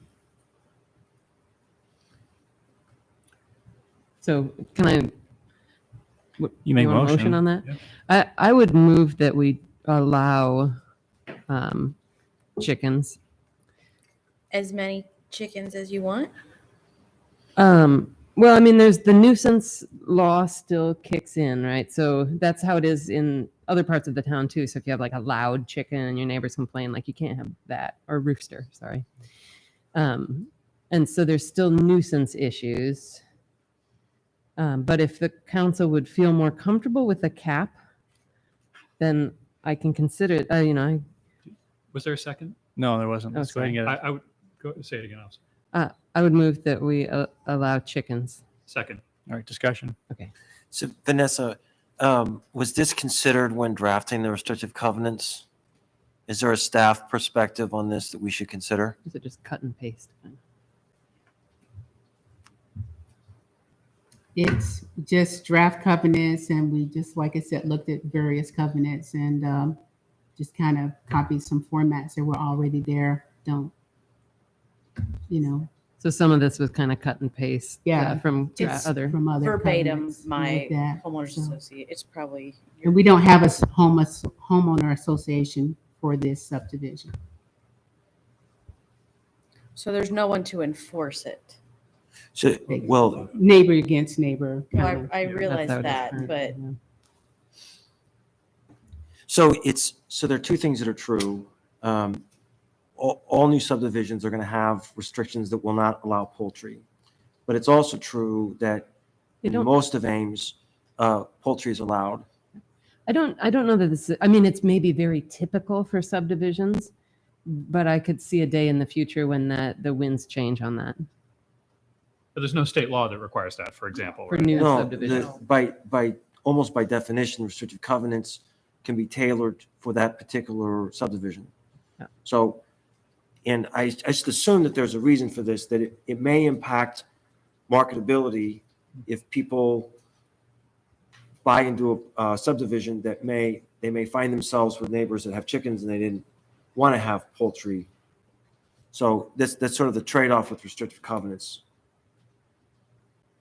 I worry a little bit we haven't really had enough time to get staff feedback on something like this that could materially impact the marketing of these units. I mean, I would argue that it's not, it wouldn't necessarily, like the risk of someone having chickens is, I mean, I don't think it's that common that it's going to be like a huge issue. And the marketability is already affected, right? There's caps on what you can sell these houses for. So it's not like a typical free market situation. Well, no, there's a mix though of affordable and market rate though. Yeah. So there's not a cap on the market rate homes. Right. But I mean, I'm guessing that there's houses that have chickens right next. I mean, currently it's not affecting home values in a significantly negative way if a neighbor has chickens. Do we The know market that? for home, well, I mean, the market's been There great, are those hasn't of it? us who do not Are like there- chickens. I have to admit, I'm not a chicken fancier, having grown up on a farm. So I can see both sides of this. I think the argument that this is an additional food source that allows more control over the family's food supply is compelling. But I can also see the other side, which is that there are people who don't like chickens who may turn away from buying in this subdivision if chickens are allowed. But my other question is, did you mean just chickens, or does the city ordinance allow poultry, which would include ducks and geese? and- No, while I'm okay with ducks, I just meant chickens to simplify things and not open up guinea fowl and things that are loud and can be obnoxious and things like that, right? So no, I meant just chickens. Do we know what the ordinance of the rest of the city says? You can have ducks. I had 2 pet ducks in my house. Okay. Any other comments? You understand the motion? Those in favor of the motion, say aye. Aye. Any opposed? Nay. Motion carried. Okay. Anything else? I also wanted to point out some of the highlights of the covenants that's on your action form is that the lots that have been designated as affordable lots, lots 1 through 8, 10 through 13, 15, 24, and 25, and the lots that have been outlined as market rates are the 9, 14, 16 through 24 and 26, and that we specifically put in language that they cannot become rentals. So, and that we will also add that to our restrictive covenants when we purchase lots. They will have restrictions about converting them to rentals as well when we sell lots. That will be part of our mortgage and promissory note documents that we've always done in any of our subdivisions we've done with our affordable housing. And that we have specified a time frame of 19 months to start. And also just wanted to also bring to the council's attention item number 12, so that you know that these covenants can be amended as long as we own these lots. So we can come back in and make adjustments. So we wanted to know that we still have opportunities to make changes in the future as long as we own the lots and even afterwards. So that's a very important provision that we've put in on number 12 that I wanted to also bring to your attention. Vanessa, could you speak to the decision to not have a homeowners association? Well, basically, we talked about the cost for the affordable housing and the fee to the home buyers. And so the cost of having to do that, we wanted to not allow that cost to be passed on to the affordable housing homeowners. So an HOA doesn't necessarily mean that there are HOA dues. If this is something Amber brought up, without an HOA, you really don't have an enforcement mechanism for the covenants. And so it puts people in sort of an awkward spot of having to bring a lawsuit to sue their neighbor. Whereas if there's an HOA, then you've got a vehicle where people can say, look, I have a neighbor who's not in compliance with the restrictive covenants, and it gives them a way in which those covenants can be enforced. So as an example, with the rental, some landlord comes in and says, I'm going to buy up a couple of these lots. We're going to require the owners then to be the ones to be the plaintiffs in the lawsuit rather than an HOA. So I would encourage council to consider adoption of an HOA as part of this. Again, no fees are required with that. Is that a motion? Make a motion. So, I mean, I guess I would like we've got plenty of time. I guess I would like the county attorney or city attorney rather to think about this. Can I do this as a motion for the city attorney and Vanessa to review the merits of this and come back? I don't want I don't want to feel like I'm micromanaging this from the dais tonight. Well, given the fact that we don't have a final, we didn't have the amended ordinance or covenants, I was going to suggest that we just ask for them to come back to council as amended, and then that could be also, included in, I would think, too. So I would move that we ask the city attorney and Vanessa to consider the merits of a homeowner association and come back to the council with recommendations. Is there a second? Move second, okay. Discussion? Those in favor say aye. Aye. Any opposed? Motion carried. Thanks. Thank you. I do have a follow-up question. And you mentioned the strategy for preventing rentals. And did I understand you correctly, basically to be saying that you're going to be using the same strategy you've used in the past, and that has been effective without having to do enforcement via the restrictive covenants? Correct. Great. That's all I wanted to hear. Thank you. So can you talk about just timeline? I mean, for example, if this comes back on January 11th, is that adequate in terms of trying to move this forward, Vanessa, or is there help us understand? It just kind of pushes my time frame back a little bit more, because my next steps were working with the home buyer counseling starting in January, so we can qualify buyers, get the lenders lined up, and then get an RFP out to housing developers so that we could look at plans and specifications to match them when we do our determine our eligible home buyers.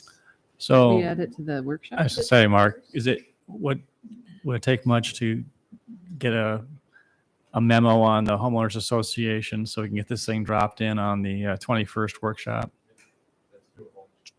Because you just have minor changes in making this anyway, and then we get that cleaned up and be done with Yes, it sir. then. And this is not a ordinance, this is just a resolution, a one vote, so we can get it done before the end of the year. Great. Appreciate that. All right. Any other changes or questions? So Vanessa has a clear picture so she can come back with a clean document and get this done. All right.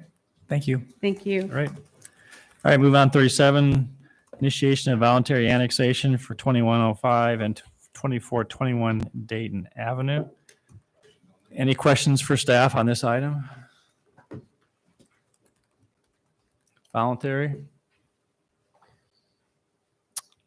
All right. Entertain a motion directing staff to initiate the process of annexation. Approval. Second. All right. All right. Those in favor of the motion say aye. Aye. Any opposed? Motion carried. Thank you. Moving on to 38, budget disused guidelines. Dwayne and Nancy.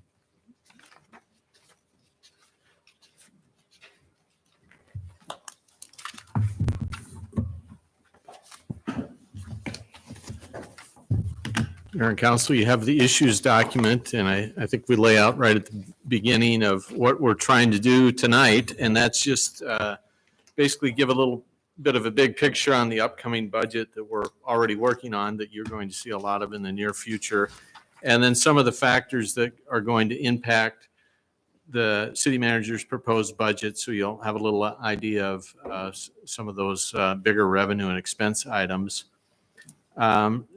We want to share budget-related input and requests that are received from local citizens and organizations. And this year, that was primarily just the asset and your regular outside requests. And also council direction on components of the budget, and specifically overall funding levels, not specific programs for human services and the arts. And then to receive any general funding level or service direction from the council at this point in the budget process. So kind of big picture, general financial conditions in the city remain pretty positive in spite of all the things that have gone on. We've had some mitigating factors. That's not to say there's still some areas that have some issues, and some of those, they tend to be the tourism activity type areas, so parking fund, for example. But most of our revenues have recovered, and with the recovery has come some level of inflation and scarcity of goods that could impact operations and our capital improvements as we go forward.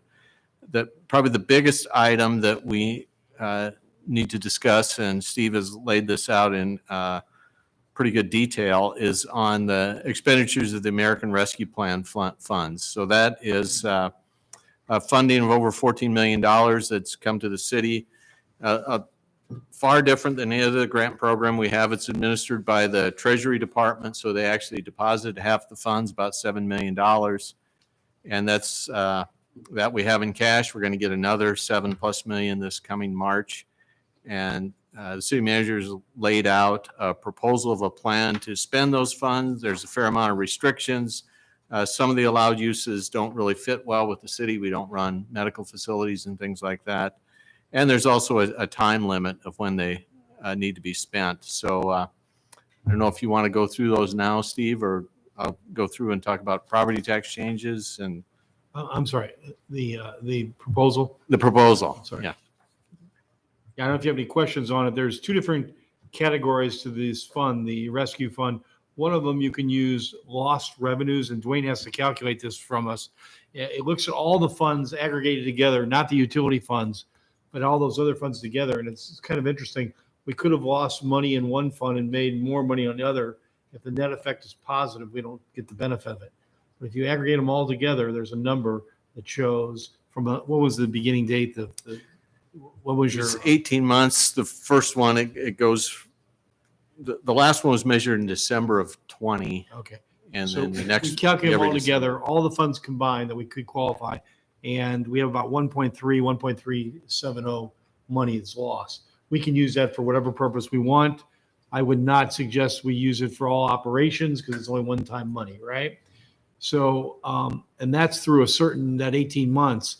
I'm trying to calculate, again, this is just a guess, the 630, what it'll take us through the next 2 years. That might be there, it might not be there. Okay, because the economy's picked up, maybe we've done better. But I think over the 2 years, we may have some additional money. But the question is, how do we use the lost revenue portion of it? I'm asking that you reserve $450,000. It's kind of backed into that after I took the other two numbers out. And that would be earmarked for the downtown plaza. We're going to bring you the downtown plaza, the latest estimates. I think we have about $3.7 million budgeted, if you recall, and the estimate is coming in higher. Remember we talked about that when we decided to go with the real ice making versus fall. So we're going to have additional money for that project. The Indoor Aquatic Center, I want to reserve $860,000 there, $68,000. We may not need it. We have it balanced now, but I'm always cautious when we take the bids on this. It'll probably come in higher. Plus, I don't have any sustainability issues built in. I really like to put in ground source heat pumps. I really like to put in perhaps a solar roof for the first time. That is not in any of our estimates. Mayor would have to tell me how much more that would cost. I don't know if the $800,000 will even cover that, but it'll give us some more money to do something like that. The one area, there's two funds that really suffered. The Ames ISU Ice Arena operating budget during the pandemic, the first 18 months, obviously people weren't in our facility. So I want to restore that fund, and we'll be able to do that. The parking fund has suffered too. I'll have to work on that when we talk about the budget itself, because I think we're starting to come back up on the favorable balance as downtown opened up and campus town opened up. But I'm not reserving any money for the parking fund. You helped that last year, if you remember. So with that all said and done, we also used another $900,000. The budget, the actual bids came in higher on Lincoln Way. We went to 580th. Remember, we wanted to go to 590th. We still need another $900,000. You authorized it coming out of the American Rescue Plan Act. So we're down to about $11,335,000. What I'm asking you to do is allow me to put it in the CIP. This is very timely because we're about to finalize the CIP. And what I want to do is use it for the following 8 projects. There's 8, or there are 8 or 9, actually. One is for the City Hall Auditorium, which we bid out twice already, and we're under. Do you remember that? It came in over budget by about $200,000. The other ones are actually related to the implementation of your 2040 plan. I'll be able to do, remember if you looked at those tiers, the original, many months ago, we showed you what the capital improvements projects you needed to initiate to get you the tier 1 in all those areas. This will be very good. Since my time here, we've passed land use policy plans, but we haven't set up the infrastructure to serve those areas. This will allow us to pay cash for it. And in their water and sewer projects you see here, we won't have to raise rates. If you wanted to accomplish this, you have to raise rates in the water and sewer fund above and beyond what John Dunn's already projected for you. So this is good news for us. We can take advantage of this. It also speaks to what I think Kurt Friedrich was talking about, some pioneer infrastructure. In the past, if we had a sewer line that ended Dayton, but you showed the land use policy plan going all the way over the other side of the highway, there was a gap there, remember? And we always said the developer had to pay for that gap, in addition to picking up in front of their property and extending it. That's very costly and inhibited growth. So we'll be able to put this pioneer infrastructure in to all these areas, in all 4 areas. I think that's pretty exciting news. At what point does this list get approved? Tonight? No, but you will not be surprised because I will then put this in CIP projects, which you have an opportunity to review. Sure. And also change or whatever. So the only one on the list that kind of struck me is the sanitary sewer extension east along 13th Street across Highway 35. I think that's supposed to say not Highway 30, but yep. What we're trying to do there is open up. Right. That's in your land use policy plan. Yep. To open that So commercial area, which is very important to us. I mean, you're going to see how tight our budgets are. We have to expand our property tax base, and that's the way we can do it. I think that sewer is in there. You'll see some development occur there. So I get the logic to why the sewer, but I think that area I had concerns about initially, right? Even when we were doing the land use policy plan, I still do, right? I'm not going to try to hold it up too much, but I have concerns about it. One of them is the lack of accessibility for anything but cars, right? To drive under Highway 35 is pretty much the only way to do it. And I was told, bike and ped facilities would be very costly. Well, I think, if we're using one-time money, I think we should consider using some of it to facilitate improving the bike and ped facilities under Highway 35 at that point. Yep, and I haven't used up any of the other lost revenue in the future, and we may not use any of the 800 or the 450, so there may be more money there. Yeah. I won't know it this time. Right. I just mean that 2,700,000. I know. Yeah. If we could use part of that for sanitary sewer and part of it to ensure good connectability. Well, the estimate to get to sewer over there is $2.7 million. I'm sure, but I mean, otherwise would a bike trail, otherwise like a shared use path. We can find out, we can get the whole- estimate on it and see if we'll have, again, we may have money left over from this to pay for that additional. Right. And some, I mean, we may pay out of pocket. So I guess it doesn't really matter if it's sanitary sewer, we pay from other sources, or if it's ped and bike infrastructure. And But one is probably property tax and one is utility fees. yeah, So we have somebody other- pays for it, but different people pay for it. But Right. it's cost. Yeah.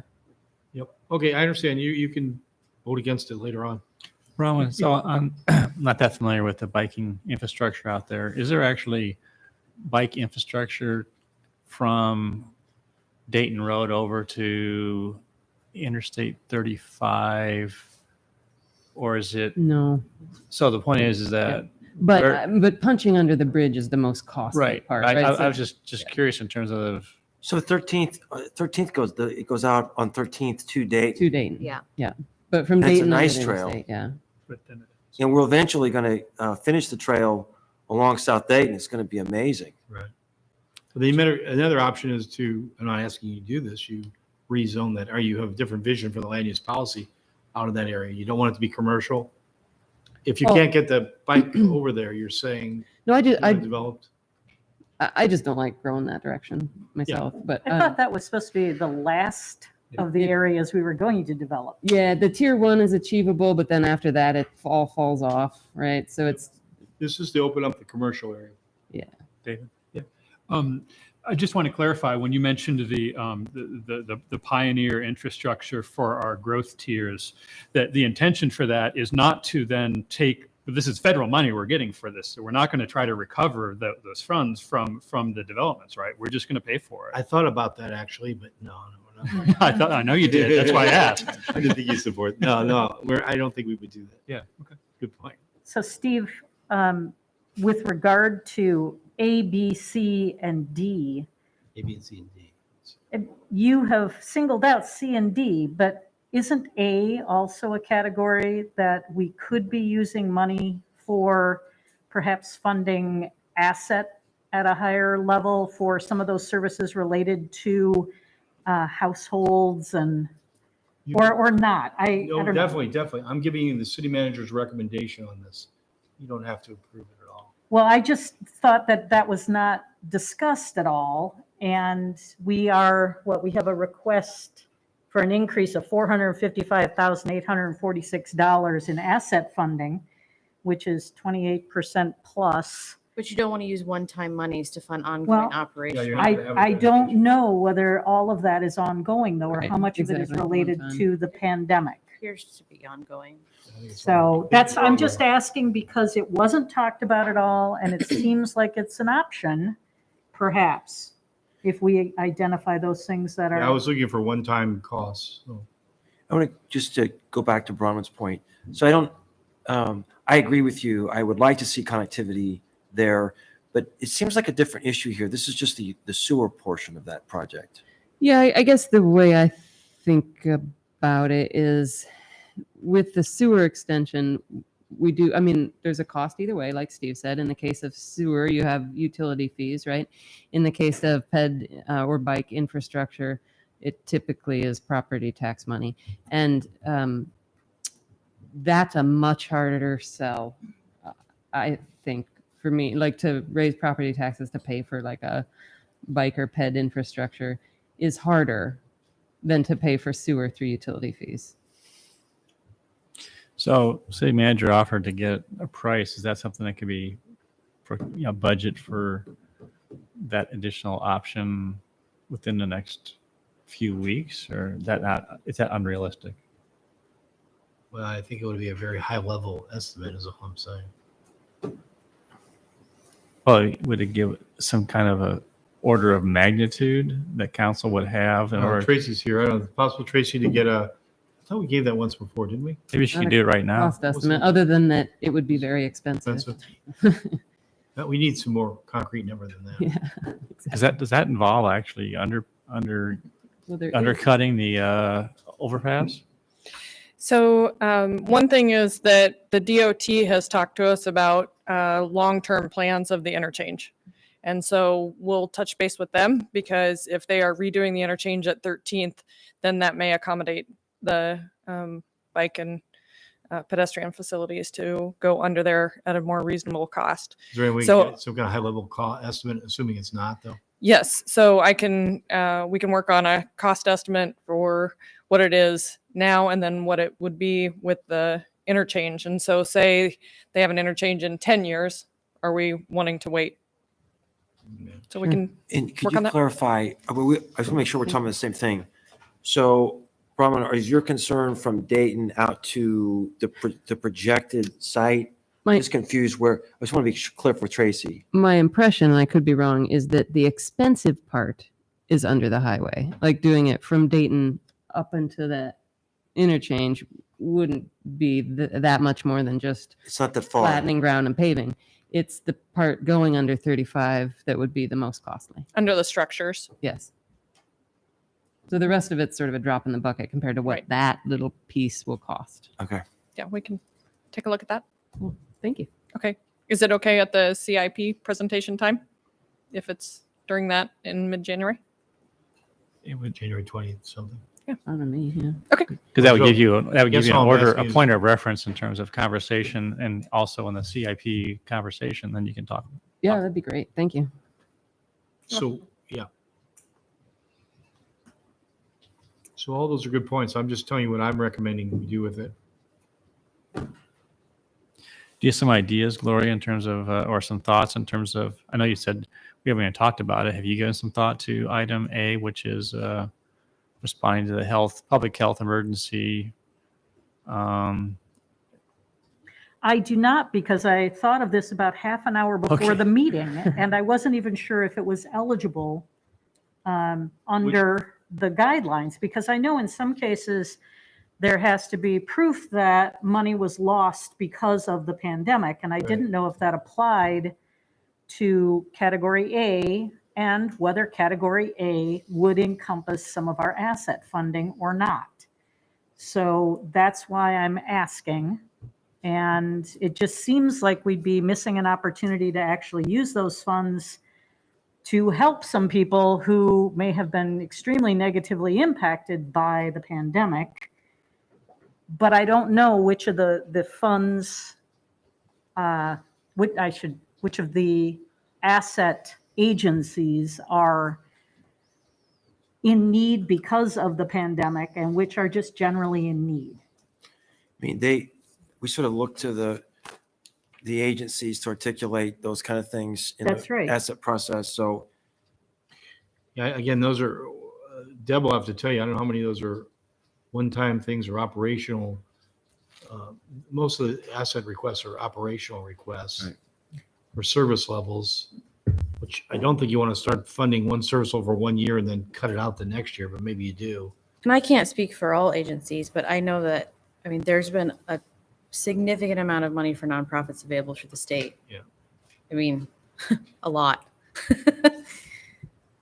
And Deb probably can speak to that too. Yeah, I would think that most of the services that would fall under Category A would be the rent and utility assistance.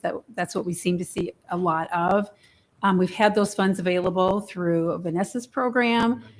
She's received home funds that we're trying to figure out what a process to follow to make those available to agencies.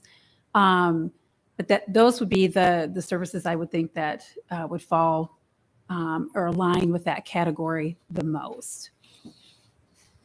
And there have been funds, through Iowa Finance Authority and ESG and those other kinds of state opportunities that most of the agencies, Salvation Army, YSS, Access has received. Bridge Home. So we're basically saying then that these requests that we're getting in asset are for operational costs that are not being covered by the state funding, et cetera. And we're looking for the one-time expenses. Yeah, I mean, in the asset budgets, the agencies include other revenue sources. So they're including any state funds they get, whether it's, it can be for rent, utilities, but we look at all of their revenue sources, and asset is tied into part of that revenue. Well, I don't know enough about the agencies. I don't have an intimate knowledge like Amber does with her. I mean, I do have some experience, so- questions. Are we talking about asset yet? Not yet. Okay. No, but I think we would be remiss if we didn't ask the question, is it possible to use some of these funds to meet some of those needs? And if that is not possible because of the nature of the needs, then I'm not going to pursue it. But I wanted to be absolutely certain that there was no opportunity here for us to supplement what we're already going to be putting into asset using the ARPA funding. So at the expense of repeating, the asset requests are really for ongoing expenses, services that are anticipated to be continued into the future, not a request to take care of a shortfall that occurred due to the public health emergency or its negative economic impact. Is that correct? There's services that the city's been funding prior to the pandemic will likely continue funding after the pandemic. And so the expectation could be by an agency that if they receive these funds, that would be continued in the future because they're going to either hire more staff, they're going to ramp up, they're going to buy whatever. And so the point is, if you have this big spike going down, I'm just trying to get down to the essence of what I think Gloria is trying to get at, and that it would seem that it could give, unless they're saying we really need this because we had this huge impact, but that was not what I think I saw in some of the things that were described. It was more or less increasing service levels for now and into the future. Right. And I think too, with the funds that were available or are available through Vanessa's program with rent and utilities, we continue getting referrals to that program because agencies have already funded those individuals and they can't come back like for another year. So they get referred over to the city, or they stop first with the city to see whether or not they qualify. So, and those are all COVID related funds. Mhm. Thanks, Deb. Yep. Okay. Further questions on the proposed use of the ARPA funds? Do you mind one thing, Mayor? No. Okay. Do you mind, Brown, making a motion so it gets on the record to ask for the, Oh, sure. the cost, the estimated cost of the bike path under Yeah. Highway 35 by, CIP time. Oh, yeah. it'll get into our system that way. Sure. Yeah, I would move to request that staff investigate the cost of a bike ped passage under Highway 35 at 13th Street and have that for CIP budget time. Is there a second? Moved and seconded. Thank you. Those in favor of the motion say aye. Aye. Any opposed? Carried. All right. Anything else on? You want a motion on I'm afraid to answer. No, motion to, proceed with the proposed use of funds for ARPA that are from the ARPA? only thing I'm doing is putting in, Just putting the CIP. I'm putting in the CIP recommendation. Okay. I guess I don't need a motion because I just will tell you what I'm doing so you're not surprised, right? Very good. All All right. right. You can change it then. Okay. Any other questions on this, on the ARPA? Okay, let's move on. We'll move on to changes in the property tax system. I included a little bit more background than we have in past years because the system is changing somewhat this year. The highlights, the biggest areas of impact is the rollback change, and there's a smaller cap on, and that's been in place for a while, on the amount that any class of property can go up. And that has led to a rollback for residential property dropping from 56.4% to 54.13. So as you know, that's going to reduce the taxable value for our residential property, and all things being equal, if we had the same valuation, the same expenses, that would push more of the property tax to the residential or the commercial and industrial. Now, it's been the other way for several years, so we know this goes back and forth, but it's a little bit bigger change this year at around 2%. The big change is the elimination of the backfill for the rollback of the commercial and industrial properties. So if you remember, several years ago, that rolled back to 95%, then to 90%, used to be taxed at 100. The state had a standing appropriation in place that replaced all that money, frozen, I believe, at the 2017 level. For the city of Ames, that was a little over $900,000.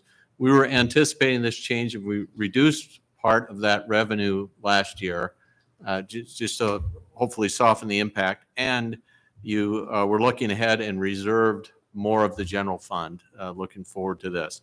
Now we know exactly what's happening. The bill is passed. There's two different categories. You'll either get that phased out over 8 years, depending on your growth, or 5 years. City of Ames being a growing city, ours will be phased out in 5 years. So it's a little over $900,000 spread across the different levies that we're going to see a 20% of go away for each of the next 5 years. So the council has some options. You have that reserve. You can use that for one-time expenses. We can use it to soften the phase out. We can do any combination of the above, or you can just ask the city manager to figure out what fits best, and we'll move forward with that. But that is going away. We do know it. I will mention there's another impact, and that eliminated the county property tax funding of mental health. That was the other big change. So we don't know how this will impact the property tax bills in total, but definitely for Ames over the next 5 years, we'll add close to $1 million, over $900,000 that was coming from the state that's going to move to property taxes. So that is going to be a fairly big change. General fund, we ended the year with a balance of about $540,000 higher than expected. That includes all the reserves, so that's available. Still working on the 21-22 adjusted budget, but with open positions and better than expected local option property tax revenue, we expect that there'll be some substantial funds available there also. So as we've done in the past, city manager will provide some recommendations based on your input on one-time projects that we could consider from that funding. So that'll be built into the budget. Cyride, we received input from Barb Neal. Cyride obviously was hit pretty hard by a couple different things. There was reduction in ridership, and also the enrollment at Iowa State is down a bit. But they received some pretty timely relief that has really helped them, and they're working through the issues, and we expect a very modest increase, if any, in the Cyride levy this year. Utility rates, water and wastewater. Dwayne, could you stand there just for 1 second? I feel like we could spend an hour on Cyride, but just could you give us just a high level answer? So, and we really appreciate, I mean, we wouldn't have Cyride if it wasn't for federal subsidies. But is there any signal from the federal government of backing off of the subsidies for public transit? Not that I'm aware of. In fact, it's, they've got fairly large one-time increases. Now, there's been a shift over the years to more capital, less operating, the way that moves around. But I don't know that that's going to be reduced. So my formula could change. So my concern is that at some point, the subsidy that's helping us on the operational side will be backed off, and we will be ill prepared for that. Bronwyn, do you have any thoughts on that since you're on transit? Well, no, just sort of my intuition would be that as the federal government has to do more for climate change too, I can't imagine they're gonna, I mean, I think mass transit's pretty safe because it's seen as better for the climate, right? So as the federal government has to put more resources into combating climate change like we do too, right, on a local level, I think Cyride will see the benefit from that. Okay. That's just my sense of how it would go. Okay, great, thanks. I did have a question about Cyride too, though, while we're on it. What's our current transit levy and what's the max? Can you go over that for us? Oh, sorry. Yeah. If you don't have Have it to right now, look. that's fine. Yeah, we're well under the max, I believe, but not terribly far away. Oh, you've got the budget. Not if it's 99 cents to go. That's what I was thinking. It's like Iowa code in your back pocket. Or like a 50 cents. It's fine. That can wait till we're at budget time too, actually, to be honest with you. It doesn't have to be tonight. There it is, transit. Just while you're looking it up for for an explanation, Yeah, we're at oh yeah, 61 cents. one thing I brought up for the Cyride staff to start looking into is the concept of fare-free Cyride and what that would cost and where we might fund it, which I think the transit levy has some room, right? And so that's my idea just in general on that. That's all. I don't need to go into it more than that, though. So your point is the transit levy would go up on the property tax. Everyone would be paying more property tax in order to eliminate the fare. Yep. All right. Moving on, utility rates. Utility rates. Every year we provide some projections on where we're going to be on utility rates, and we hope they're there or a little bit lower. So last year we were looking at water utility increase at 2% and wastewater at 5%. John Dunn has updated his forecast, and he's been able to eliminate the water increase. The wastewater increase will remain at 5%. So that's for the upcoming year, 22-23.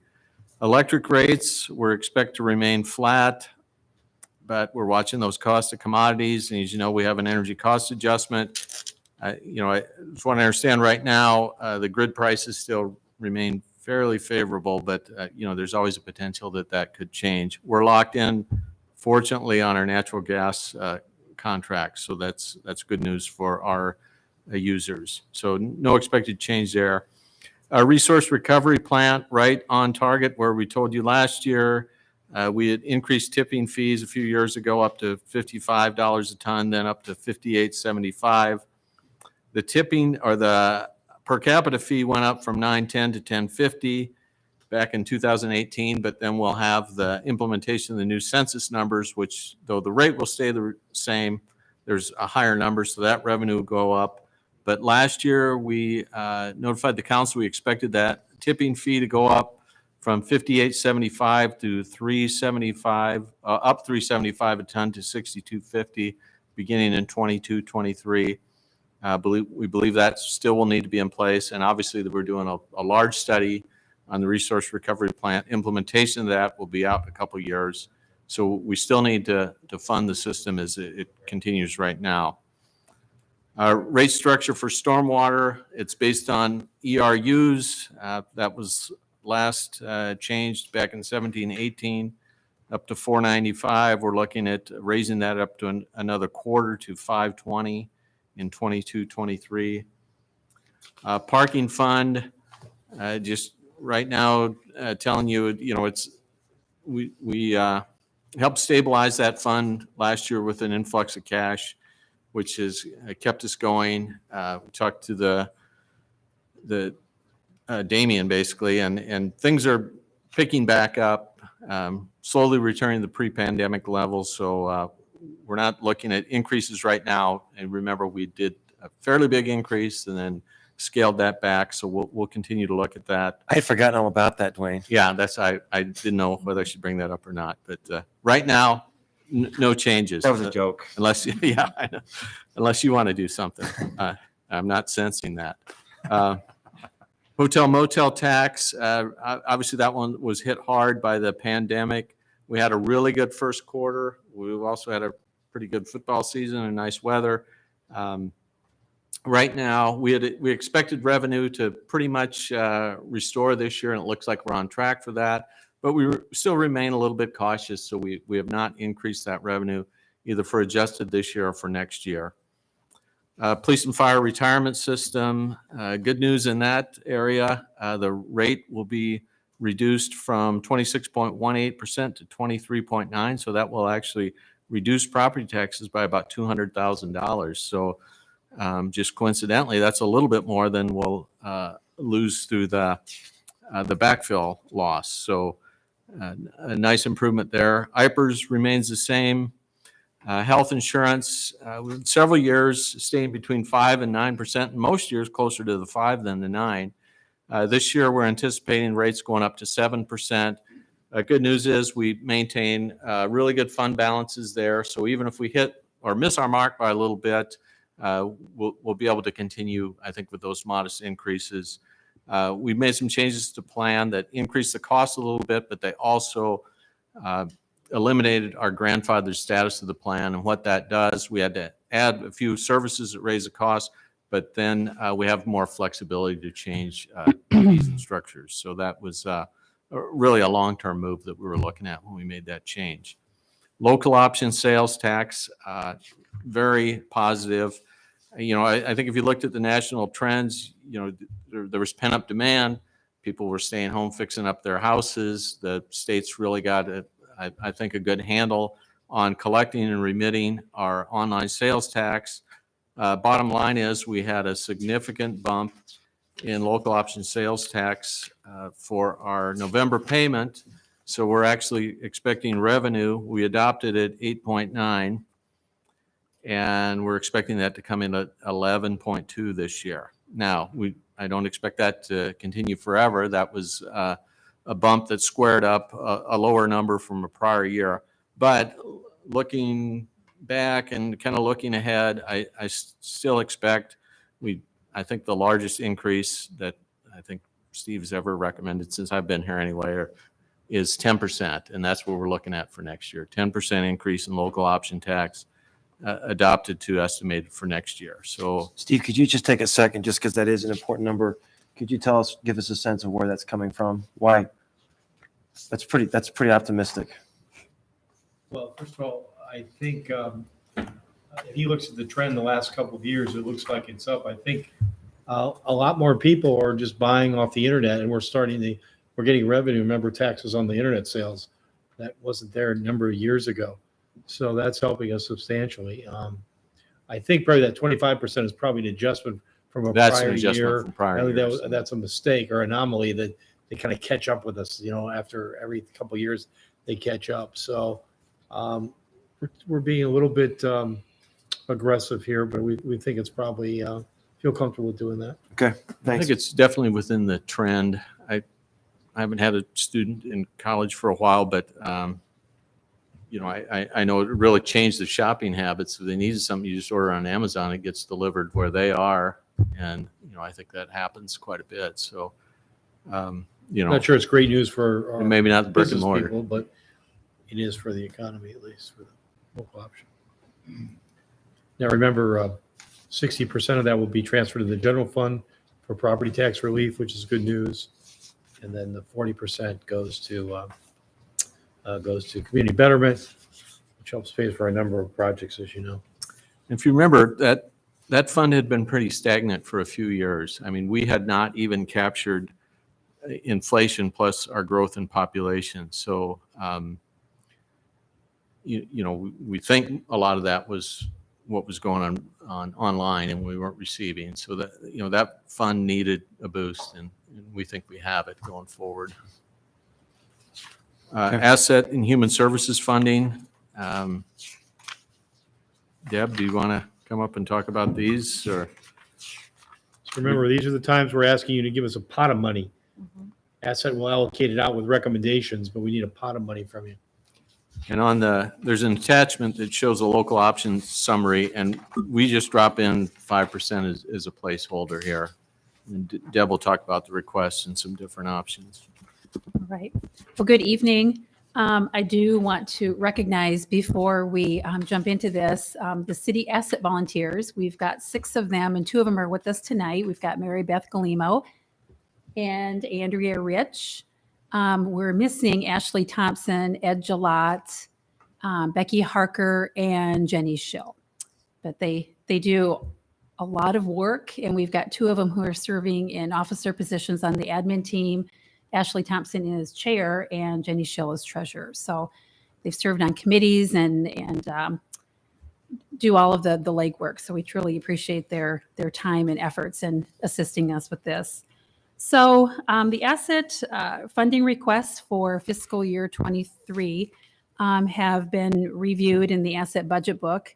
And the total request across all funders is $5,745,183. So that's up about 1.1 million from the current allocation from all 4 funders. So it's up significantly. The city's share of that is up over 28%. The total requested is $2,056,939.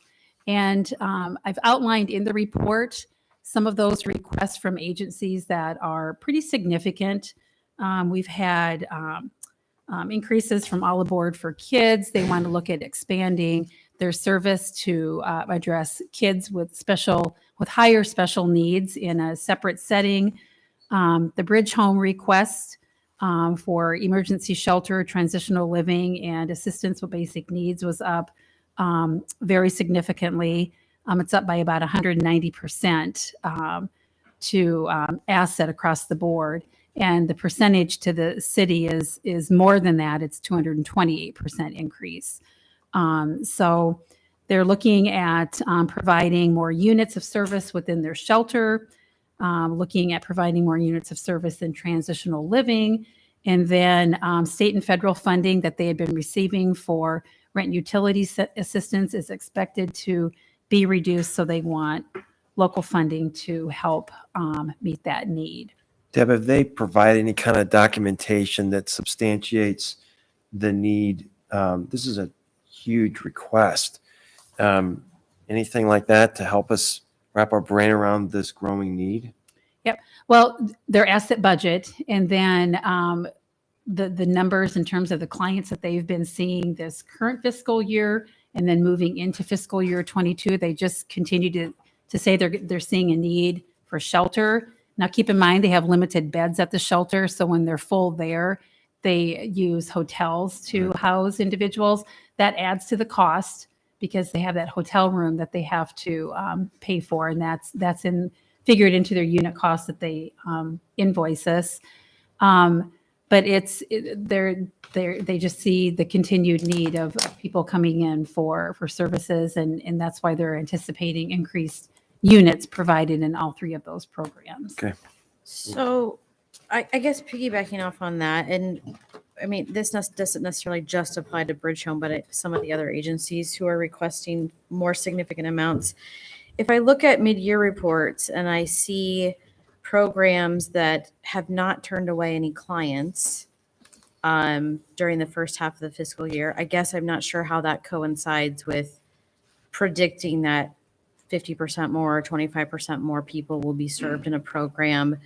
And I also don't have a good idea in multi-county agencies how that data is separated out,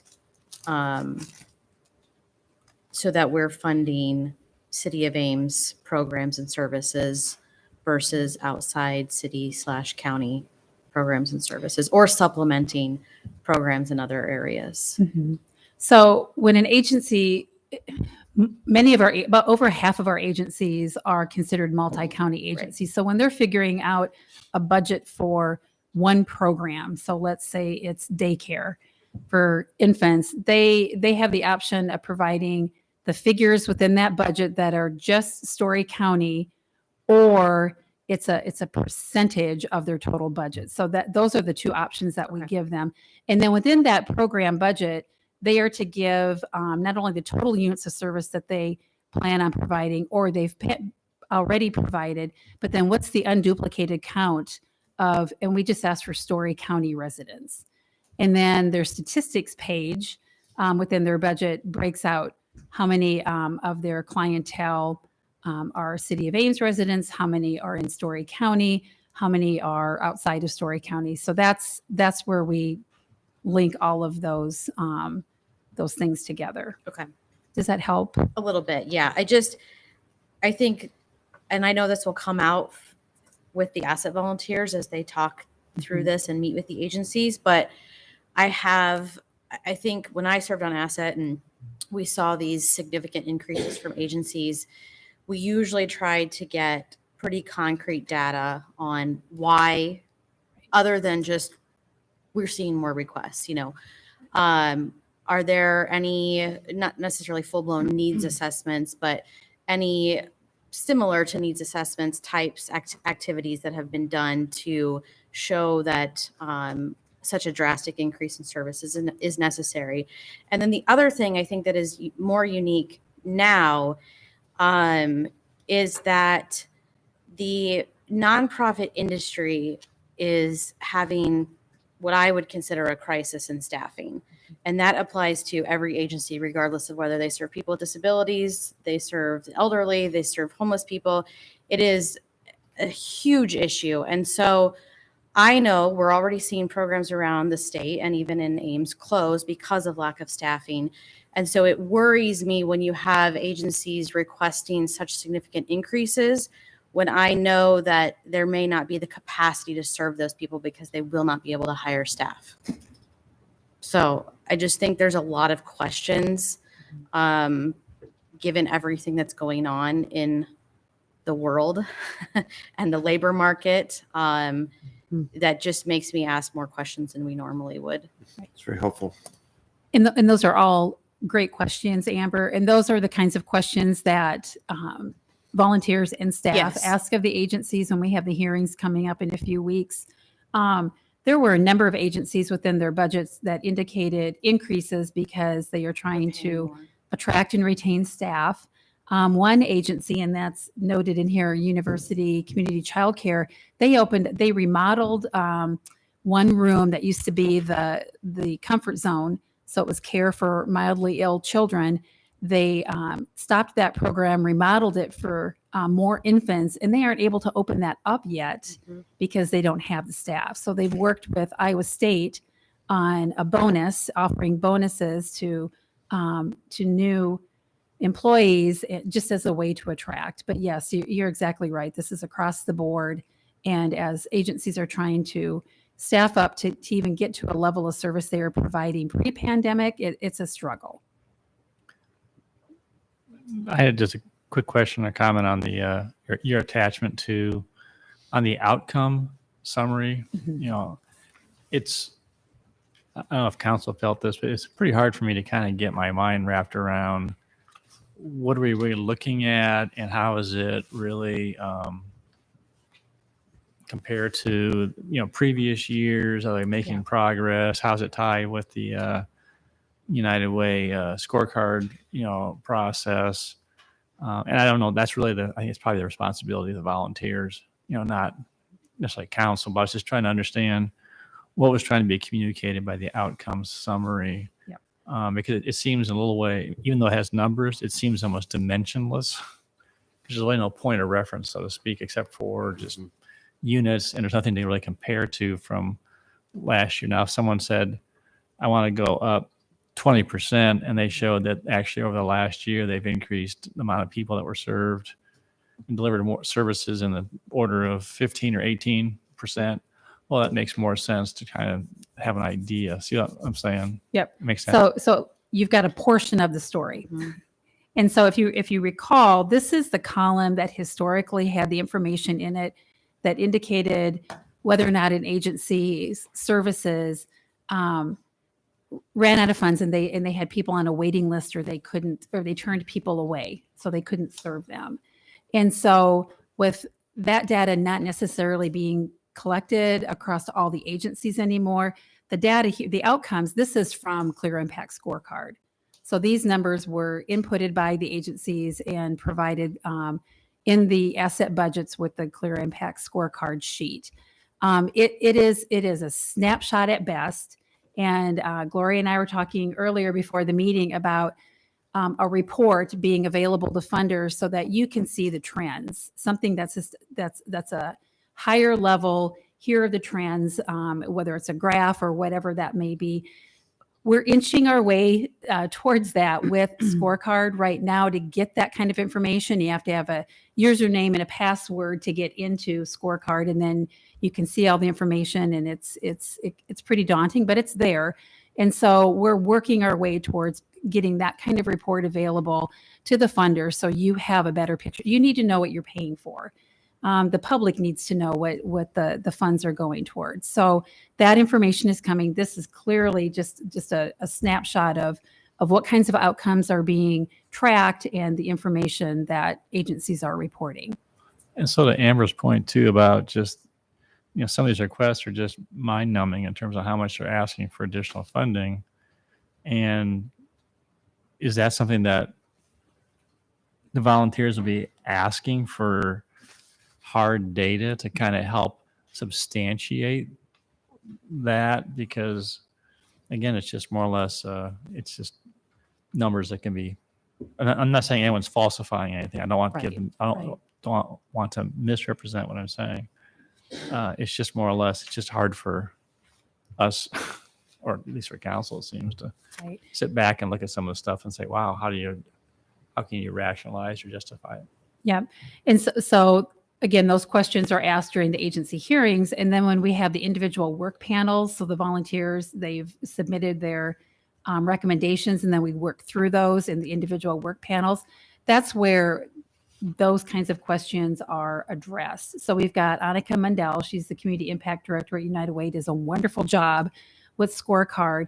And she's there to help us interpret that information that's in Scorecard related then to the services and the information that agencies are inputting and reporting. It's not an exact science, but I think we are getting there in terms of tying funding to outcomes. That's something we've been working on for a number of years. The other thing that we started tracking in the asset budgets this year, and this was based on discussion that Council had a year ago, is how much of asset funding makes up an agency's budget, whether it's on a particular service level or the budget as a whole. So that is something that we're collecting now within the budget so that we'll be able to report out. And it's across the board. We've got some agencies that rely very heavily on local funding to make those programs available, where other programs are, it's 1 or 2%, just because of the size of the agency and the other funding streams that they have available.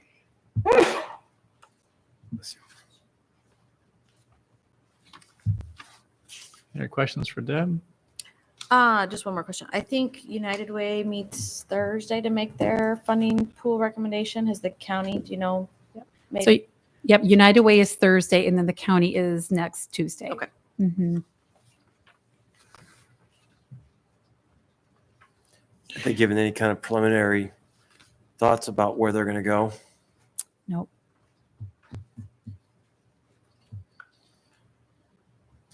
Do you want to continue on through the discussion, then arrive at council direction in terms of increases or amounts, or do you want to take asset right now? I'd sure like to do asset right now. All right, let's have a conversation then. Let's get it done. I know.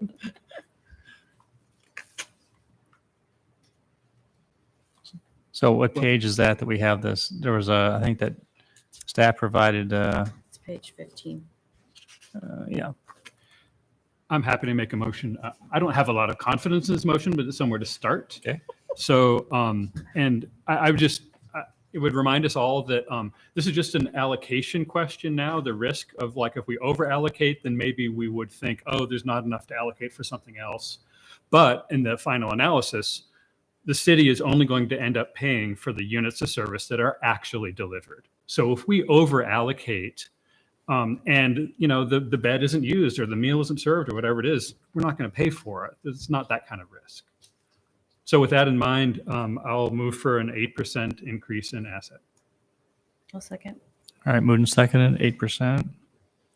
Discussion? My concern with that, I would add, I'm leaning towards more of a conservative number just because I'd like to see our asset funding to be fairly sustainable and consistent. Dwayne, could you review with us? I don't see this in the packet. What's that? Am I missing it? The last, That's in there. what page is that? Page 14 shows the funding options for asset in terms of percentage dollar increases. But You're looking prior at years. historical. Oh, I'm sorry. Yeah. Where's That the was in there, too. historical? I was just looking at it, but I don't know now. It's a few pages back. Yeah. I've looked for it and I couldn't find it. Yeah. Page 10. Oh, Yeah. Page 10. 5, 6, 5, 3, 4, 5. got it. Thanks. So, I like David's point about how even if we over allocate, if the services aren't provided. The asset volunteers don't have to allocate it all either. That's true too. I mean, yes, and they may not. They haven't in that's the true. past. That's true. So, Yep. it's pretty discordant with the prior increases. We've never given more than, this was a 6.2% in 17-18. So, It's been a hard But we also few years lost a funder too. in the past few years since then. but, so what are the implications of that? The same, if not more, services are still needed with one less joint funder.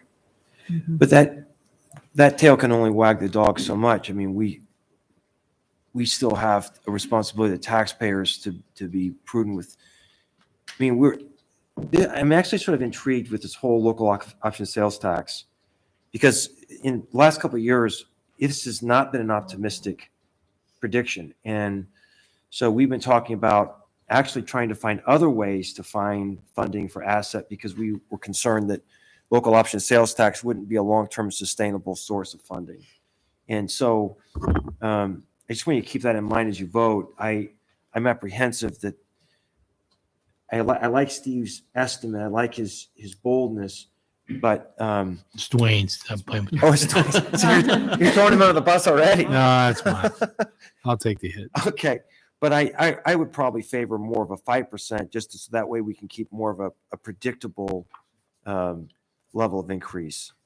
Well, as council members, there's been a lot of conversation around the dais here for the last 2, 3, 4 years, and just concerns about when does it become unsustainable in terms of keep on going up. If you look at United Ways, in 1920 they were at 1.265. They dropped down to 1.178 the following year, and they went up just a little bit. And so the point is, they're almost like on the bubble, it looks like, and being almost flat line. And there's no question there's probably more demand for services, but the point is that if we build this up, we talked about this before, if you keep on building it up and they're building their services and staffing, and all of a sudden we have to flatline because all of a sudden there's not the sales tax. So when we're But here then next we can year, do that when we get to that point, then we'll be at that point, I think. But until we're there, But we don't do that- services are certainly costing more than they were ever too. So, Sure. you know, the increase is also due to, you know, the inflation we're seeing, the difficulty hiring, like you name it. Food Costs are prices, going yeah. up and the services are needed more now than they ever were. Mental health has taken a huge hit from the pandemic, not to mention just health. I don't know. I mean, Yeah, I mean, I've been very vocal about not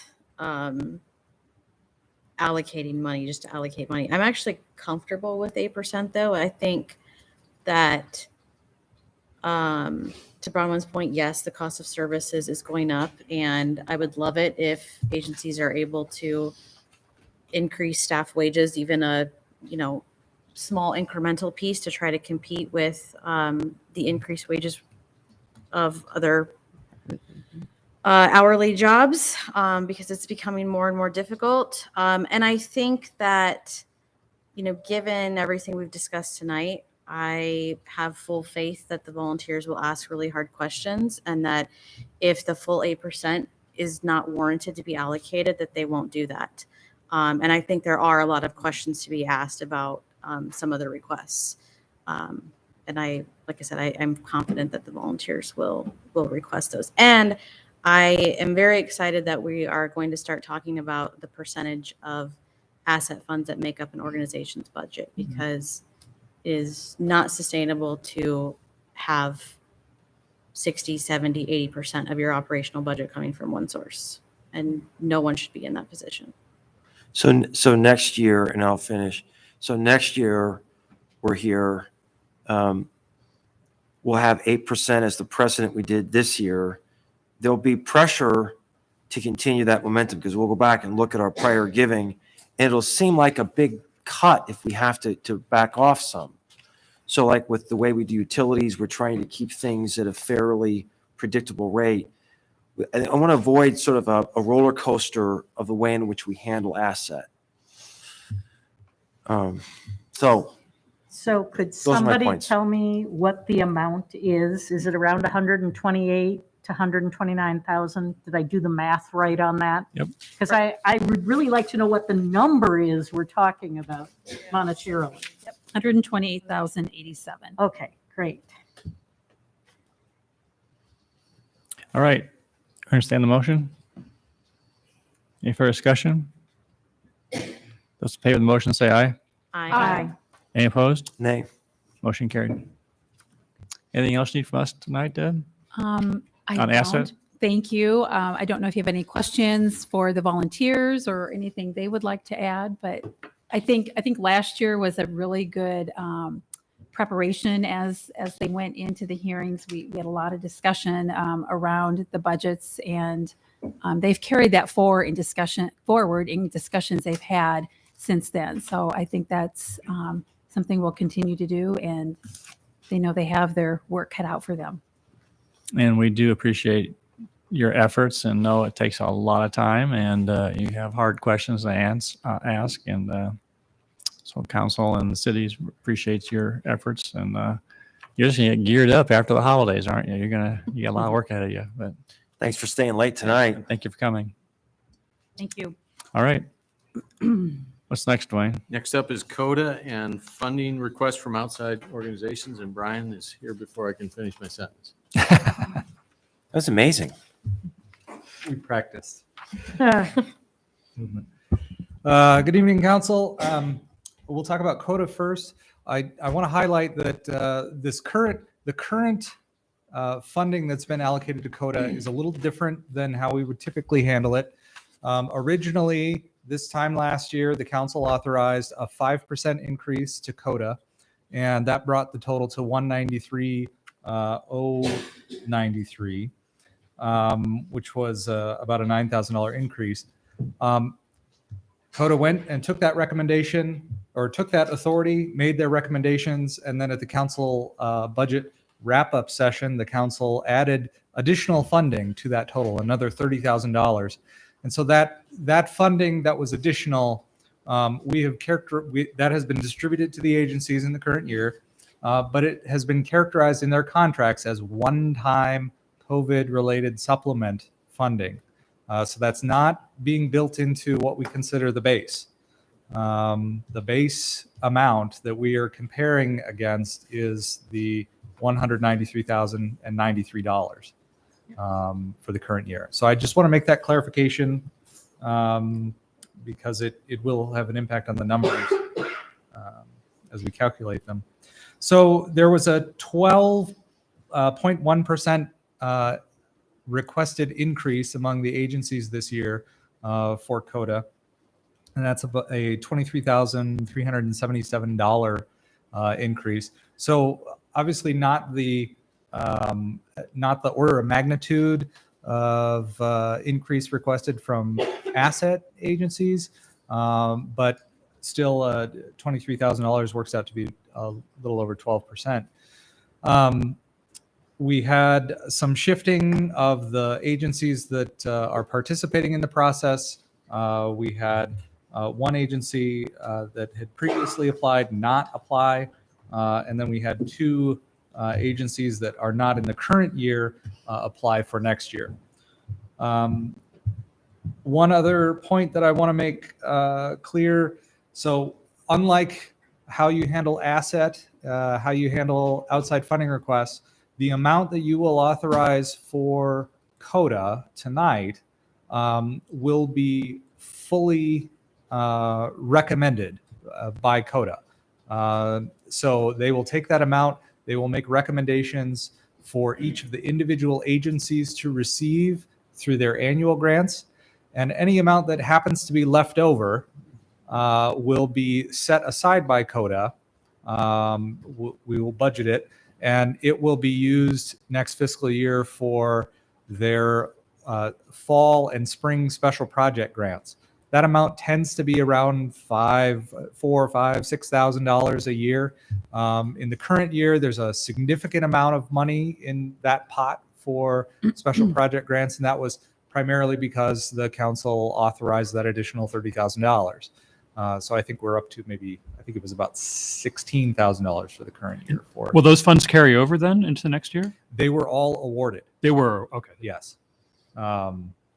Yeah, CODA increased the per award amount from $1,000 to $3,000, and we really hit the agencies hard to encourage them to come up with great ideas, and they came through with lots of requests for spring 2021. So we have a table on page 15 for you of various potential options for an increased amount to authorize. I'm happy to answer any questions that you might have as we move through that. So these amounts are really small. And can I just go ahead and make a motion that we do 12%, the requested amount? Because the amounts themselves are relatively insignificant. We had a very good discussion or workshop that I think there was consensus that we're not funding the arts at the level that we want.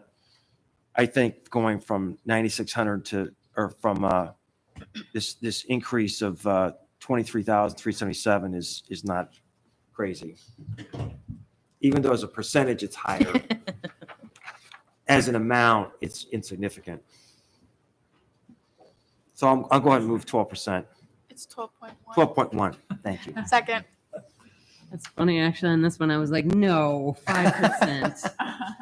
Well, you know, the difference, as Brian just pointed out, is that this money, once we commit to this, it just goes out the door. Yeah. And it's going to get given to people even if they don't really have much of a good idea.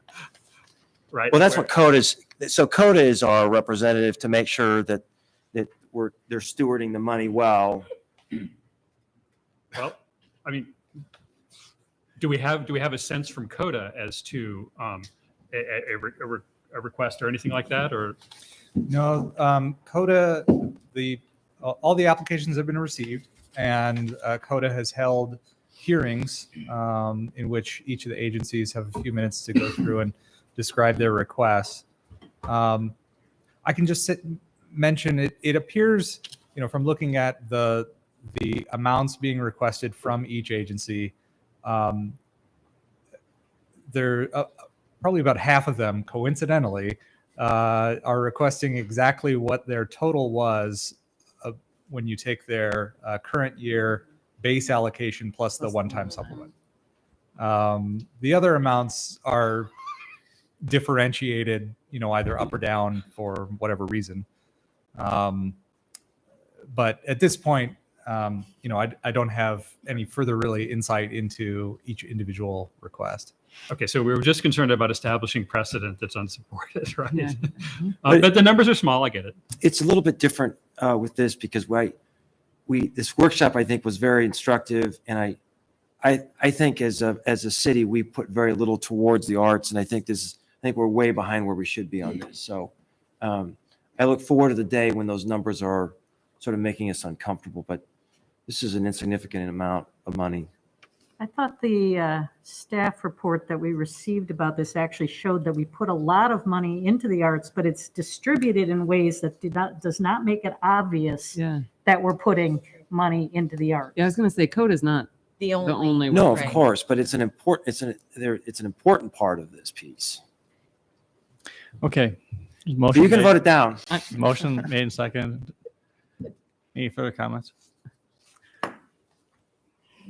Those in favor of the motion say aye. Aye. Aye. Any opposed? No. Nay. So it's I think it's 14. The show will go on. It passed. Right? passed It 4-2. passed. Okay. All right. Okay, then we get to outside funding requests. For most of these requests, the funding is coming out of the local option sales tax. There is one request that comes every year that we take out of hotel motel, and that's from the AEDC for workforce initiatives. There's sort of this annual request for $15,000, and we evaluate what they're proposing to do with that to determine whether that's a good value for that dollar amount. So tonight, we're not asking you to address that $15,000 out of the hotel motel tax. We're asking you to focus on the requests that would come from local option sales tax. This year, all of the organizations that applied for the current year are requesting funding for next year. I will note that it appears that Campustown Action Association, they've had a transition in leadership, and the chamber is taking on the role of applying on their behalf, and it looks like that relationship may be a little bit different than how it has functioned in the past, but that's an issue that we can certainly address when it gets to the point of contracting and preparing how funds would be spent if they do receive an award. The requests are up. The local option portion of the requests are up 20% this year. It's a $46,000, $46,408 more than the current year. The two sort of noteworthy changes. One is Hunsaker Youth Sports Complex. In the current year, they're receiving $45,000. They're requesting an increase for next year to move to $80,000. This is a program that for a long period of time was at about a $25,000 level for a number of years, and then slowly worked its way up and is now at that $45,000 level. But of course, that on a percentage basis, moving to $80,000 is a pretty substantial jump. The other request of note is Farmers Market. Farmers Market was a new organization requesting funding through this program last year and received $7,000. The council indicated at that time that it was intended to be a one-time award. And I believe that last year, one of the issues was that an application was not made for that organization through the Ames Convention and Visitors Bureau grant program. This year, I understand Farmers Market has requested funding through the ACVE grant program. And Farmers Market has also applied through this program at an increased amount of $10,000. So that's something that ultimately the council will have to weigh. We do not have in our application documents for this program, there is not an explicit requirement that you can't receive funding through both of those programs. We require that you indicate if you've applied for other sources of funding, including specifically that ACBB grant program, but there is no policy that's been adopted or included in the documentation that says you're excluded from this program if you apply through ACBB. So that's something to keep in mind. Again, we're asking for the authority for what to increase from the current amount, assuming there's an increase. Right now, in the current year, we have $231,251 allocated towards the local option portion of these awards. And the requests are, again, a 20% increase. It would be another $46,408 to fully fund those requests. And of course, there's a range of options that you might choose between the current amount and fully funding. I'm happy to answer any questions that you might have. Oh, I do want to point out one other thing. The downtown request also includes some funding for parking waivers. Our new process is we allocate money in local option and use that to reimburse the parking fund when we have district-wide free parking. So that would have to be funding that's awarded to Main Street, basically, through the local option sales tax fund, so that we can then take that money and pay ourselves back in the parking fund when they have those events that. So you need money in addition to this then? That it's included in that total. Included. Ames Main Street's total, their application shows something like a $55,000 total request, but it's actually the same base amount, and then their parking amount is all rolled into their application. Is that the parking fund transfer? Yes. The $5,400? Yes. Yep, that's the. So, So you split it out. Yes. So, question here. I don't mind if an organization applies for funds from more than one grantor, because they don't know who's going to say yes and who's going to say no. That seems okay to me. But is there some way that you can modify our policies or the forms or something to clarify that we don't want to end up spending $2 for something that only costs them $1? You know, can you imagine a way to sort of put that in the application materials or the contract or wherever it's appropriate? Yeah, certainly there is an application document that includes some criteria. We've outlined the council's priorities for how we fund things. If the council adopts a prohibition on dipping into the ACBB funding process and this process at the same time, we could certainly incorporate that. I think there's some timing issues a little bit that might be a challenge to resolve with the ACBB process much earlier than this one. But ultimately, you know, this process is highly discretionary on the council's part.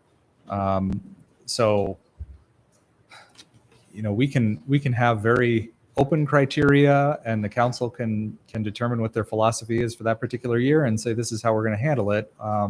We could have very closed criteria, and the council could say, no, we're not going to follow that. We're going to open it up when it comes to the award time. It's primarily you're helping staff figure out how to reconcile all of your interests and come up with a set of recommendations, so that when it comes to budget wrap-up time, you're not spending hours sifting through these and trying to deal out the funding. So, you know, certainly adding a criteria like that would be possible if you think that that's something that you feel is important. Is it a duplicate funding concern? Or- Yes, exactly. Yeah, we could, that's an easy one. It's really just that if they have an event that's going to cost $3,000, so they ask don't for wanna get $3,000 reimbursed from for two $6,000. organizations to Right, get six. I mean, that's kind of what I want to But avoid. if they want it to cost 10,000, they get 3 from us, 3 from the ACVB. Well, that's fine. That's fine. Okay. Yeah. Rachel, do you recall what they were awarded? Yeah, so the Ames Farmers Market this year asked for 5,000 and received the full 5,000 from the Ames community, ACBB like community grants process, and then they're asking for 10,000 from us. On the chart on their application where it says their revenue sources, I don't see a line item that specifies earlier ACVB money that they've received. And I'm curious where they put that in prior revenue, and where they're putting it this year.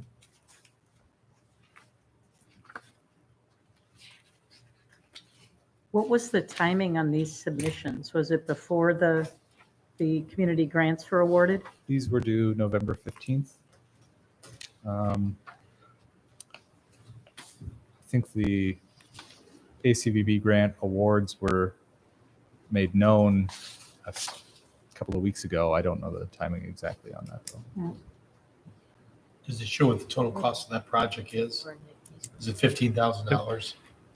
Should try to sort this out. On the farmers market one or Yeah, what? the farmer's market one. Give you. So I don't think we should try right now to detect whether we're in the situation of double spending by this one organization. So I'll just do this. I'll just move to ask staff to implement a policy along the lines of what I just discussed with Dwayne. Is that clear enough? Yes, that's pretty standard grant language in a lot of different grants. So second, Second. any discussion? Those in favor of the motion say aye. Aye. Any opposed? Motion carried. So if I can keep talking? Yep. Okay. So on the highlights, I mean, I think I like both of the highlight projects. I think we want to support them both. Hunziker Youth Sports Complex. You only ever hear great stuff about this organization, and from everything I hear, they provide the services in a way that would be really tough for us to duplicate, certainly at that price. So, I think that we should support it as well as we can. And same with the farmers market. That is just a jewel of the Ames summer. And I want that program to succeed and to be well supported. I don't know that if you add up all of the ask, I don't think we have to go that far. I think it's healthy to kind of set the limit a little below that so that, you ask some tough questions yeah, I think it's good to not always just give everything. So I would move for a total amount for outside funding of $275,000. This is compared to the total ask, which is $277,659. There's a second. I'll second. All right, discussion. So we can So discuss. why not go for the full amount if Just you're going to the be that close? Oh, so they have to tighten their belt a little bit. Yeah, that's it.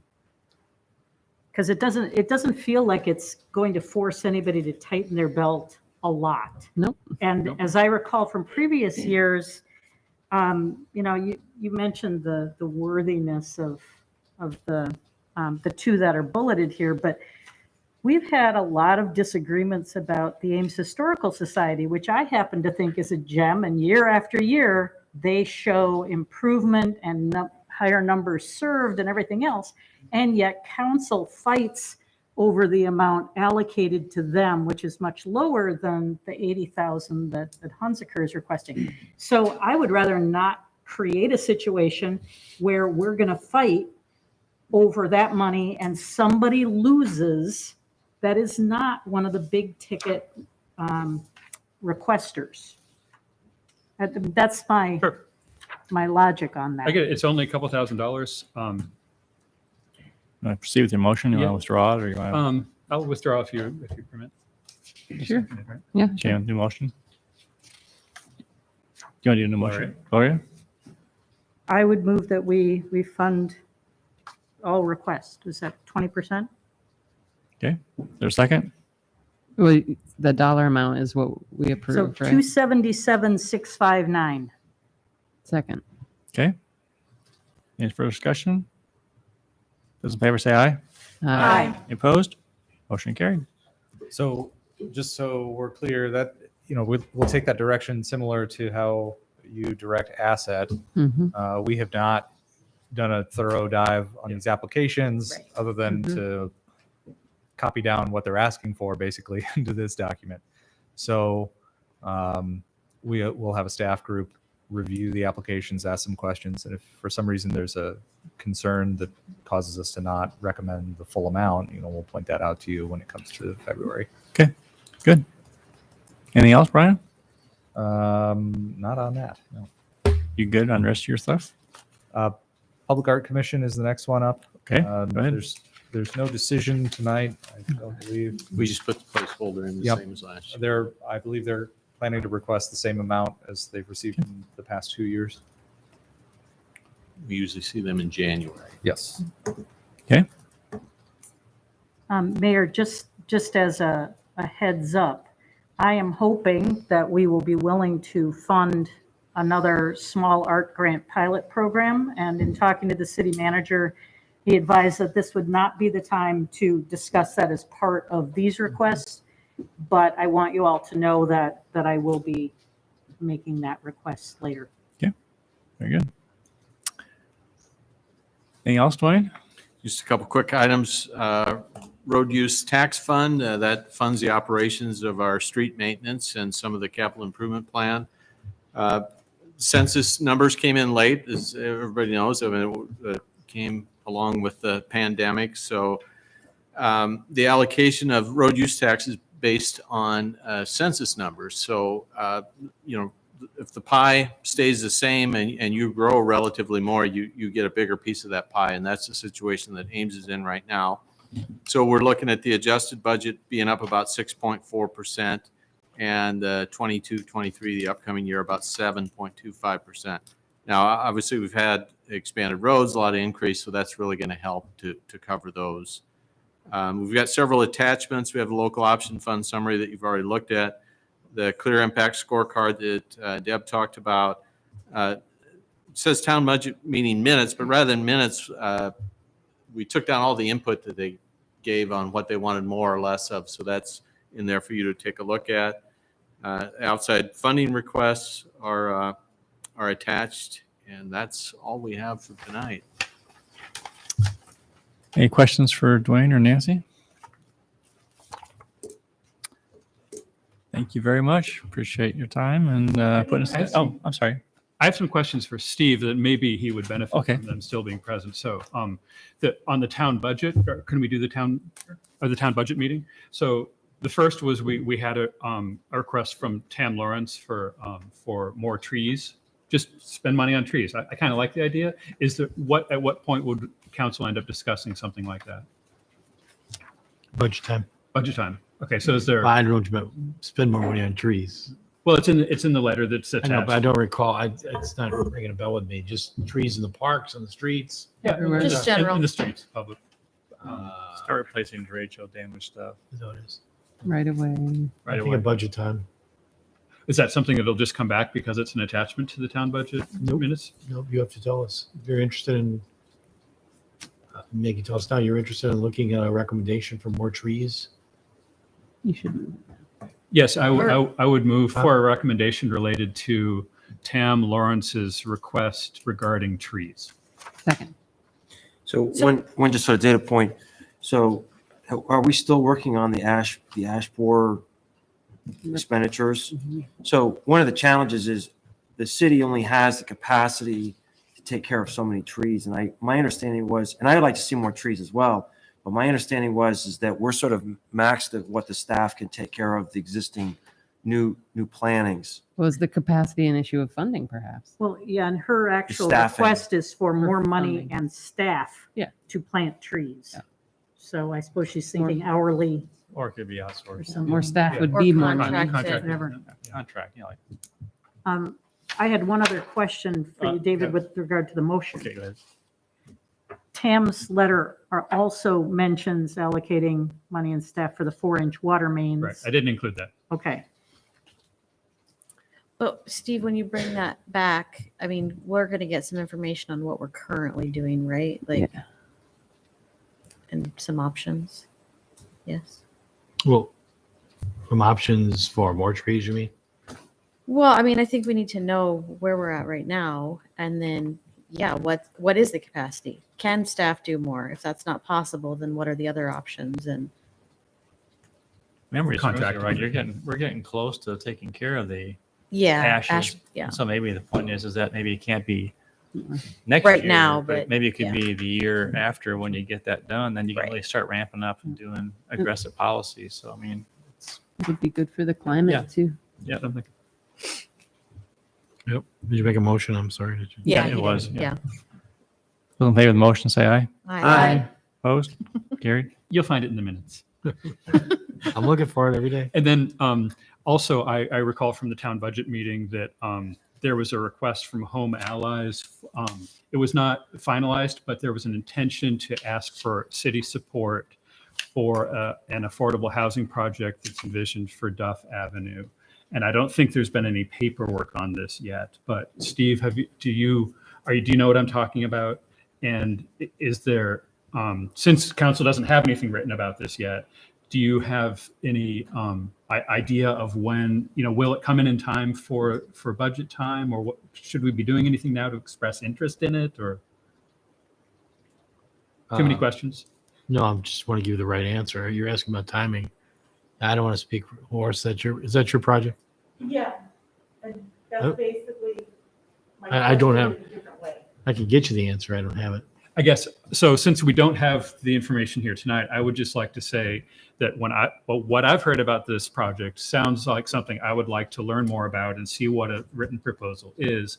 And I'm probably not going to be around when it comes in. So I hope that council will receive and consider this, new kind of project for, to provide housing for very low income people, and just consider it on its merits and hope that something good happens. I'm not sure I can do much more with that tonight. Okay. May I ask a follow-up question on that? or not? No, please don't. What? No, we're not taking public comment. Oh. Excuse me. You can do a motion on that or not? I'm not sure what I would be asking for. Okay. I'm just informally asking council to consider consider it. fully a proposal if it comes in. And I hope it comes in time to be dealt with in the budget process. Well, I think she has sent a letter already, I think, or report. I don't recall. Okay. We'll get, maybe I got a copy of it. It was a hard copy. So the point is I can talk, Oh, I can okay. follow up with her and find out if we can get a full copy. So I'll follow up with Horace. Good. Okay. All right. Anything else?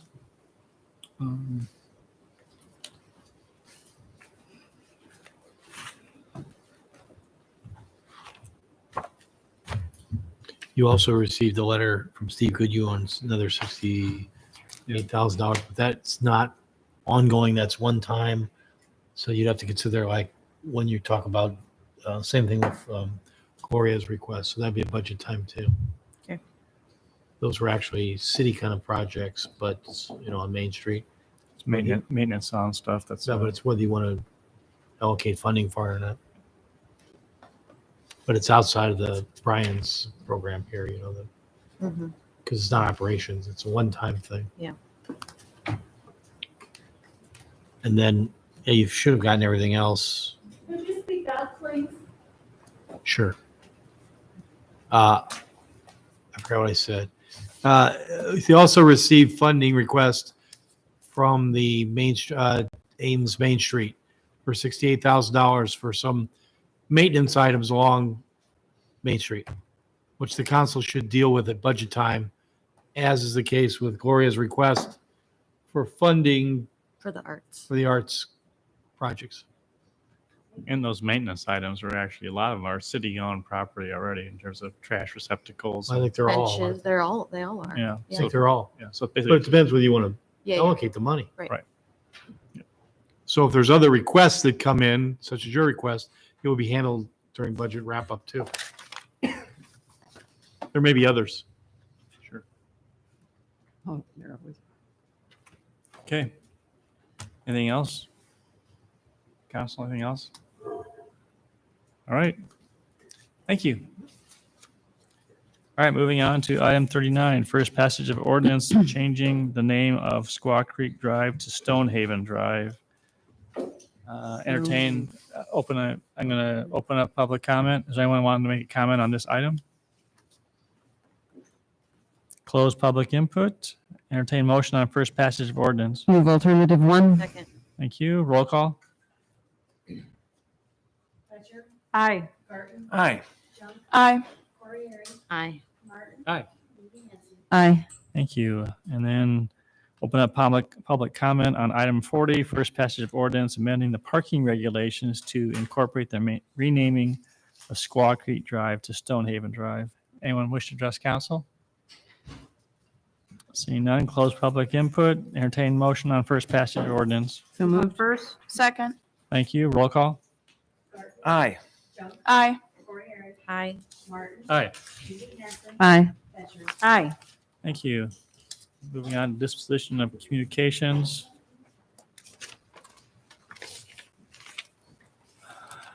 We have, go ahead. First one, Bob Howard. I don't know if you needed any response to this. This fits in with our resource recovery. We're looking at it, right? We're looking at it, so I don't know.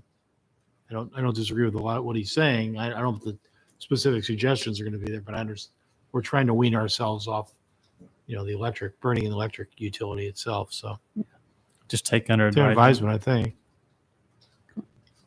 So, I mean, he has a very specific suggestion of something to do, and so I'm wondering, is it something that can't be responded to? I mean, maybe the answer is that we can't think about it until this other stuff. I'd like to see the strategy for the rest of it, but which way you go and what you do. But You just write them and tell them we'll think about this in light of the broader resource recovery review. Or do you want a response back on that specific, on all of his issues right now? I guess I don't have the clarity to remember whether the specific things he's proposing were within the scope of the studies that were being done before. So, I mean, he's saying ramp up a recycling program so that you reduce the amount of RDF that you have to deal with so that you don't have to run both boilers all the time. And that's just sort of a complicated and specific thing. One thing you asked us to look at after doing the study, remember, we're going to look at the whole hauler situation. Yeah. And maybe require them to do a mandatory recycling. Is that part of that? Yeah, that's what we're going to look at, to provide that service, allow them to come in our territories. We might require anybody who does that. Susie's, which is going to Yeah. get Yeah. taken Yeah, that's what care I'm of saying. even after the waste study. Yeah, that's right. Well, in addition, I think part of the resource recovery study is looking at, do you even build a separate standalone boiler, And not necessarily units. and not use 7 and 8 altogether? So, I mean, there's a lot. That's true, that's right. There's like 5 different options that are in the mix right now, I think. And it just seems like you get that report back first. I mean, this can be passed on to Bill. I mean, just for information. Yo, sure. Bill Schmidt, It's actually and just Brian's say, hey, setting- That's fine. You're Brian's setting up that team, so he's aware of it. so, I but- think it would be helpful if we just told Bob what is happening to his email. Yeah. Who's getting it and what's the timeline on action? Because clearly we don't You and I. actually know Oh, what the timeline on the Brian's- action Brian's- is. You're right so. on that. We All right. found when it's going to be done. I'll respond to Bob and try and get some more information on what we're doing for the RRP What's the time? study, also on timeline. Just say, hey, we're not going to take any action on this. It's going to be, we got stuff coming back first, but Okay. Thank you. And I like this letter just because this is an example of, we have all these very smart people in this community, and it's when they have ideas, I think it's good for us to pay attention and respond to them. So thank you. For sure. Yep. Okay. Okay, so the next one is important because I find these projects sometimes get controversial. This is dealing with the bank on Brookside. So the important thing is outreach, so people can't say they didn't know about it. So Tracy has elaborated on it. She's here today, but we've laid out a robust effort to contact people we certainly don't want to do this, or you said we've fallen short on contacting people. You may get complaints afterwards that we didn't contact them. So I'd like to have your concurrence that this sounds appropriate for you on what we tend to do. This will not be popular among all people, as you've probably already got complaints. Yeah. But we're at the beginning of the process. We're not at the end of it. That's why we're going to have outreach.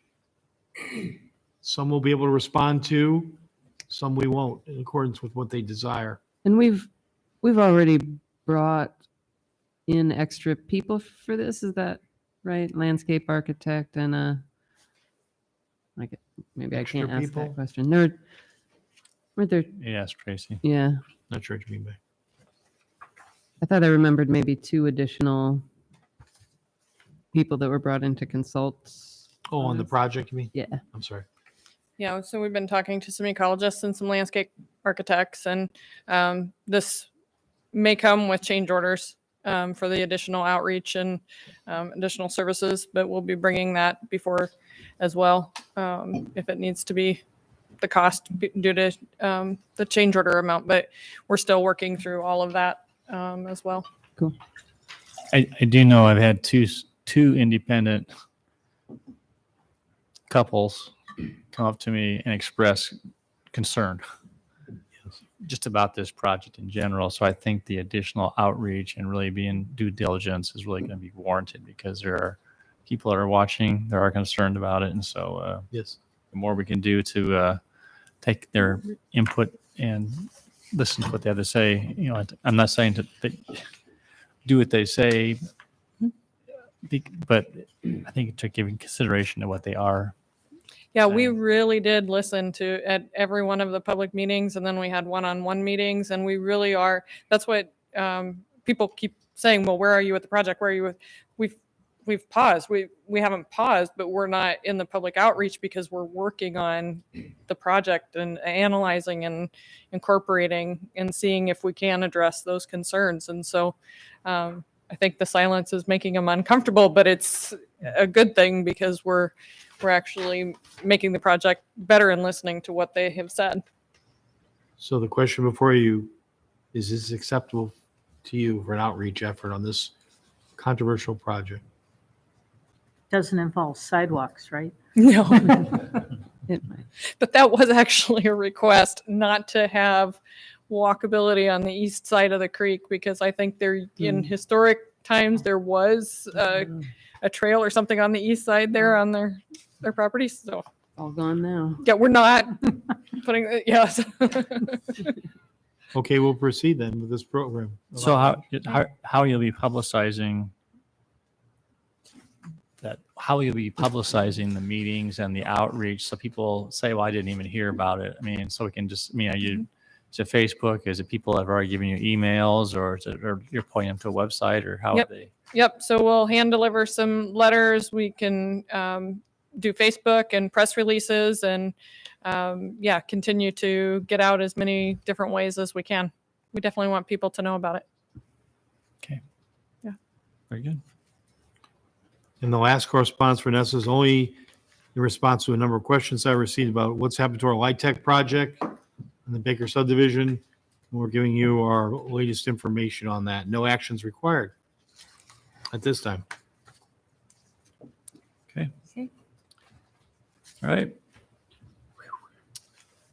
Moving on to council comments. We'll start with Gloria. Well, since David didn't follow up on Tam Lawrence's 4-inch water mains issue, we received an email from her back in 2019 about this, and I would just like to get a memo from staff filling us in on the status of replacement of 4-inch mains and whether that is continuing or not and where we are. Okay. Is there a second? Second. All right. Would that be very involved? No. Okay. Those in favor of the motion say aye. Aye. Opposed? Carried. And I think that's it for me. Yeah. Tonight. I would just wish all the Iowa State students that still have finals left good luck and safe travels over winter break. Thank you. Nothing for me. David? Nothing tonight. I would just say my thoughts are with folks who are in the states that were hit by those severe tornadoes that we saw: Arkansas, Illinois, Kentucky, Missouri, Mississippi, Tennessee. And I would encourage everyone to be safe tomorrow. We are under a high wind watch here too. Sounds like schools are getting dismissed early tomorrow. So folks stay safe and alert. Yeah, and alert. Thank you. Yeah. Good point. Yeah. Anything else? Nope. Thanks. Trevor? No comments tonight. Thank you. Yeah. All right. With that, I will, we need to go into closed session now. So who wants to ask Mark the? All right, David. Mr. City Attorney, can we rely on your legal advice as to whether we're permitted to go into closed session under Iowa law? Yes, you may rely on it. And also Iowa Code Section 21.51C allows the council to go into closed session to discuss matters in litigation or threatened litigation. Move to enter closed session. Second. All right, roll call. Aye. Aye. Aye. Aye. Aye. Aye. All right. Thank you. We will be.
Yeah, exactly.